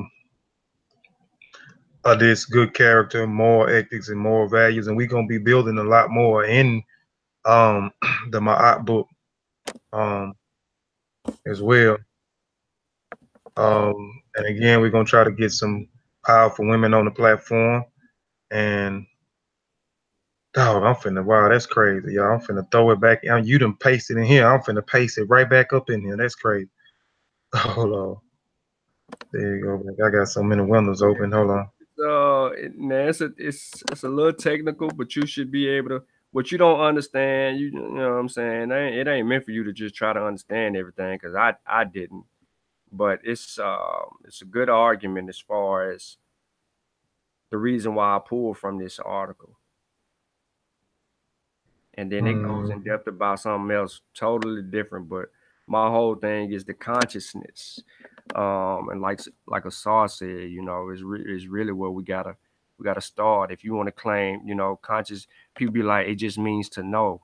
But there's so many other aspects in knowing, because you can claim to be conscious and know the wrong information, or know the wrong behavioral pattern, or know the wrong way to treat other people. You know what I'm saying? If we just simply say conscious means to know what exactly? You see what I'm saying? I'm going to ask you to know what exactly, because you could be studying a bunch of weird things and throw us all the way off. And because of what you're studying and your perception that you fashioned and molded in your mind, and you know, you justify one's behavior that way. Now, I'm not the psychologist, so I'm not going to sit here and try to act like I'm a psychologist. That's Naya. She studies the brain. That's her lane. That's the closest person I know that's a psychologist. And Asar Khan may know a little bit about their brain as well, because he has a very in-depth brain that needs to be picked very often. But you know, when you start trying to understand characteristics of one person, you got to look at these behavioral patterns. What are they thinking? Why are they thinking this? Where does this come from? You know, to me, consciousness is defined. The understanding of consciousness can be defined more so along the lines of not only knowing, but doing. That's consciousness. If that makes sense, I don't know if I'm saying it correctly or whatever, but to me, consciousness exemplifies knowing and doing the correct thing. You're right. And it's important, like you're saying, to study the behavior of consciousness. Like this right here. This is a conscious moment. Brother Vyasa, man, I definitely hope that your family is well. I hope they're well-to-do. I hope that they're good. I hope that the panel, and I seen the chat earlier, also wished your family well. We hope that your family is well. Facts. I appreciate that. Open the mic. I appreciate absolutely, and that's from the heart. That's from the heart, absolutely. And that's a moment of consciousness as well. We can bring in an example as we, truly let out real feelings. The other thing, like you see me, I'm in the Amin Ra Squad chat. I put up, you don't know nothing, you don't know ish about science, right? In my Roger Mayweather voice. But you will notice the answers from the brothers, Xavier, my man too, but the answers from the brothers are just sarcastic because they really don't. They really don't, right? So if you don't know science, sometimes you shouldn't speak on it because you could confuse the masses. So one of the brothers put something about the neuron that was incorrect. I didn't dog him out until he said something smart, right? But I didn't say it. I just typed it. But the fact is, he doesn't know the science to make the statements. And some of these brothers speaking, they don't know the science to make the statements. And that's your character on display when you're saying things that you don't really have the answer for. And in our communities where there are codes of ethics, where there is morality systems, where there is spirituality and African spirituality in particular, we have lessons and things that you're supposed to do and not supposed to do when you do not know. You don't need to cover up some of the brothers. And if you don't know, don't speak on it. Wait till someone of knowledge does. That's what I was talking about earlier, brother, with don't assume and ask questions because you don't know. Kofi. Right. Mm-hmm. Look in the chat right here, the side chat. You got to put the link, bro. You can't put the whole thing because they can't grab it. Okay. Hey, Asar, while you still on here, the pyramidal dendrites, is that what you call them? Dendrites? Yeah, they're called pyramidal dendrites. Stuart Hameroff, who's an anesthesiologist, as well as he's under Roger Penrose, who really is he's not the founder, but he's the leading scientist in quantum physics right now. They put some things together demonstrating the soul, right? So when they did that, right now Stuart Hameroff is he's a candidate for the Nobel Peace Prize, and these are things. This is the science that's here now, right? This is all the new information, all the new technology, and it's backed, it's quantified, it's quantified, and it has calculations for a lot of things. So when we talk about wave collapse, which is the moment of consciousness, different things of that nature, you want to go to those who are the leading experts in the field. You don't want to rely on science from a guy who's never done anesthesiology and he's talking about consciousness just from being a scientist and something else, right? Some of these guys have good arguments which build the field, but then you got to go to the leader who's starting to stand out and take the forefront. So Stuart Hameroff and Roger Penrose lead quantum science. And then there's another Hindu dude who works with them as well. So that's who you want to rely on when it comes to the comprehension of what consciousness is and what the universe is. Also, Kaufman, very good on it. I was gonna ask. I was gonna wait till after the show and see if you were still on the chat.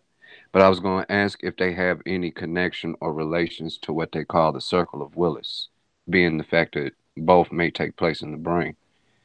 And if anyone's not familiar with the circle of Willis, it's easy to research. I don't understand everything about it entirely yet, but I do know that they often try to superimpose it to being an unk because of the way it's shaped in the parts of the brain. So you saying that they named it with Kemetic names made me think of that, or Greek Kemetic names.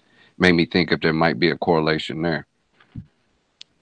This one doesn't quite have the correlation. The reason being, I mean, the part of the brain that they're talking about is part of this, but consciousness takes place in the microtubules. Have you ever seen protein walk on DNA strands? They have feet and they walk side to side and they carry balls of of DNA, and they place them in certain areas. People who end up with what's the name of that? I'm probably getting it as we speak. Alzheimer's disease.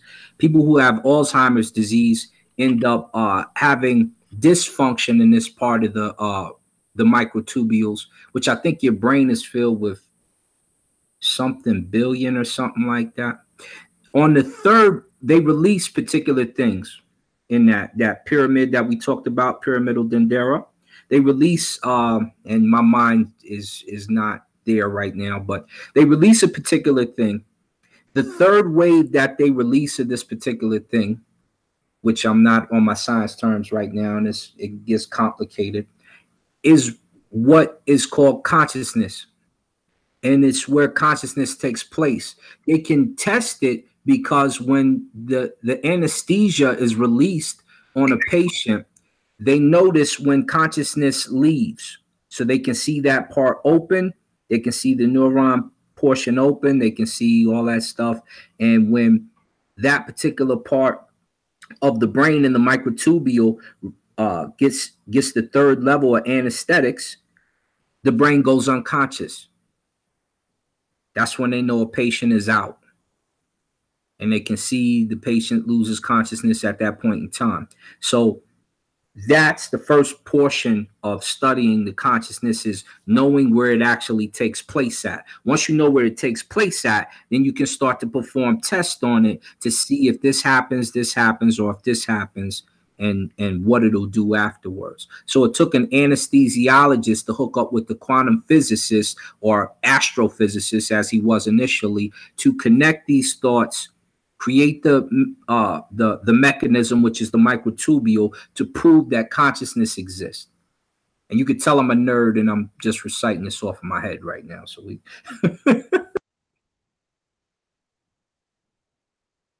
I ain't following nothing you just said. Yeah. Yeah, we know why you didn't, but I'm gonna reserve that for when the live button goes blank.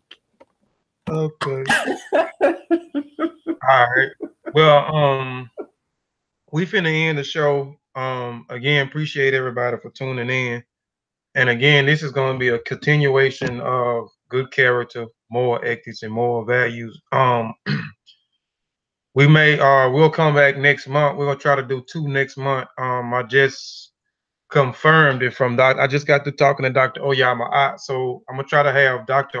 Oyama. I'm gonna try to have Sister Lama, Sister Kappa, and maybe a few other sisters that's in the chat. May reach out to you, Sister Juju, Sister Overstand, and Sister Sophie. If y'all could grab Sister Monica, always being always I'm interested to see how wise she is from being around all this information on a regular basis like that, yo. But yeah. Okay.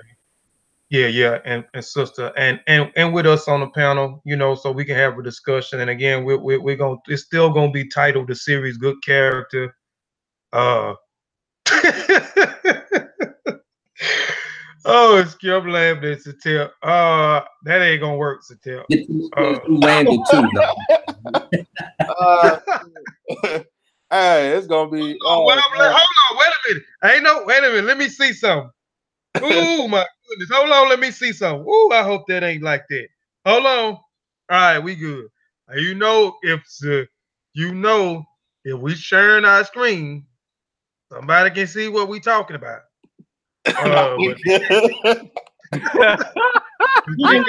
You just don't share your screen. Oh my god! But yeah, Dr. Oyama, that's official. I got my sister, Dr. Oyama.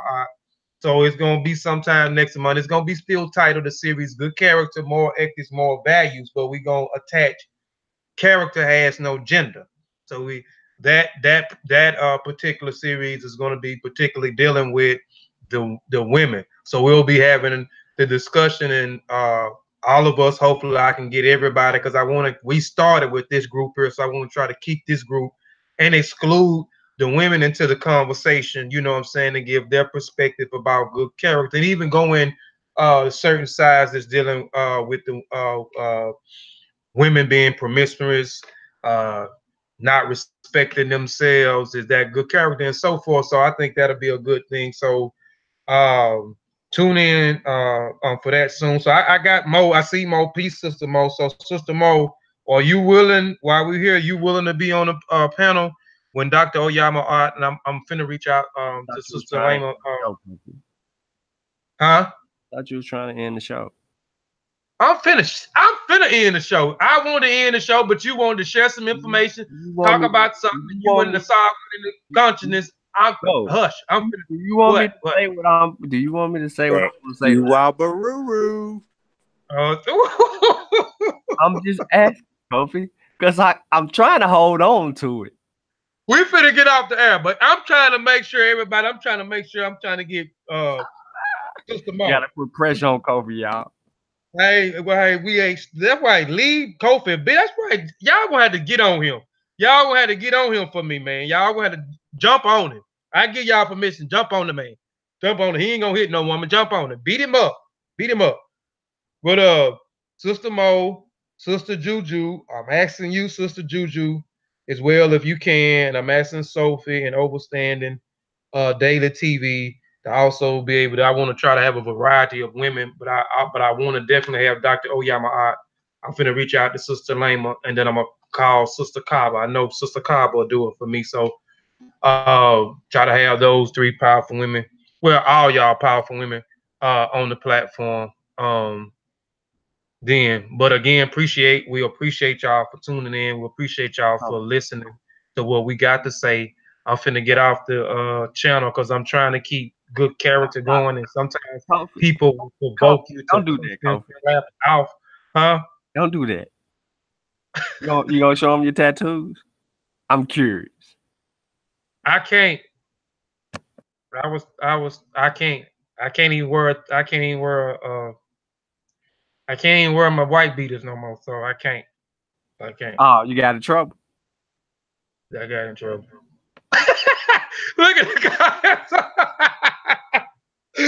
Oh, shoot. Well, we finna end the show, man. Again, I want to say Madupe or Dupe, Moriri. That means thank you, appreciate or appreciation. Duau, which means thank you or thank you very much. We'll see y'all next time with the discussion of good character, more ethics, and more values next month. Peace, peace, peace, peace.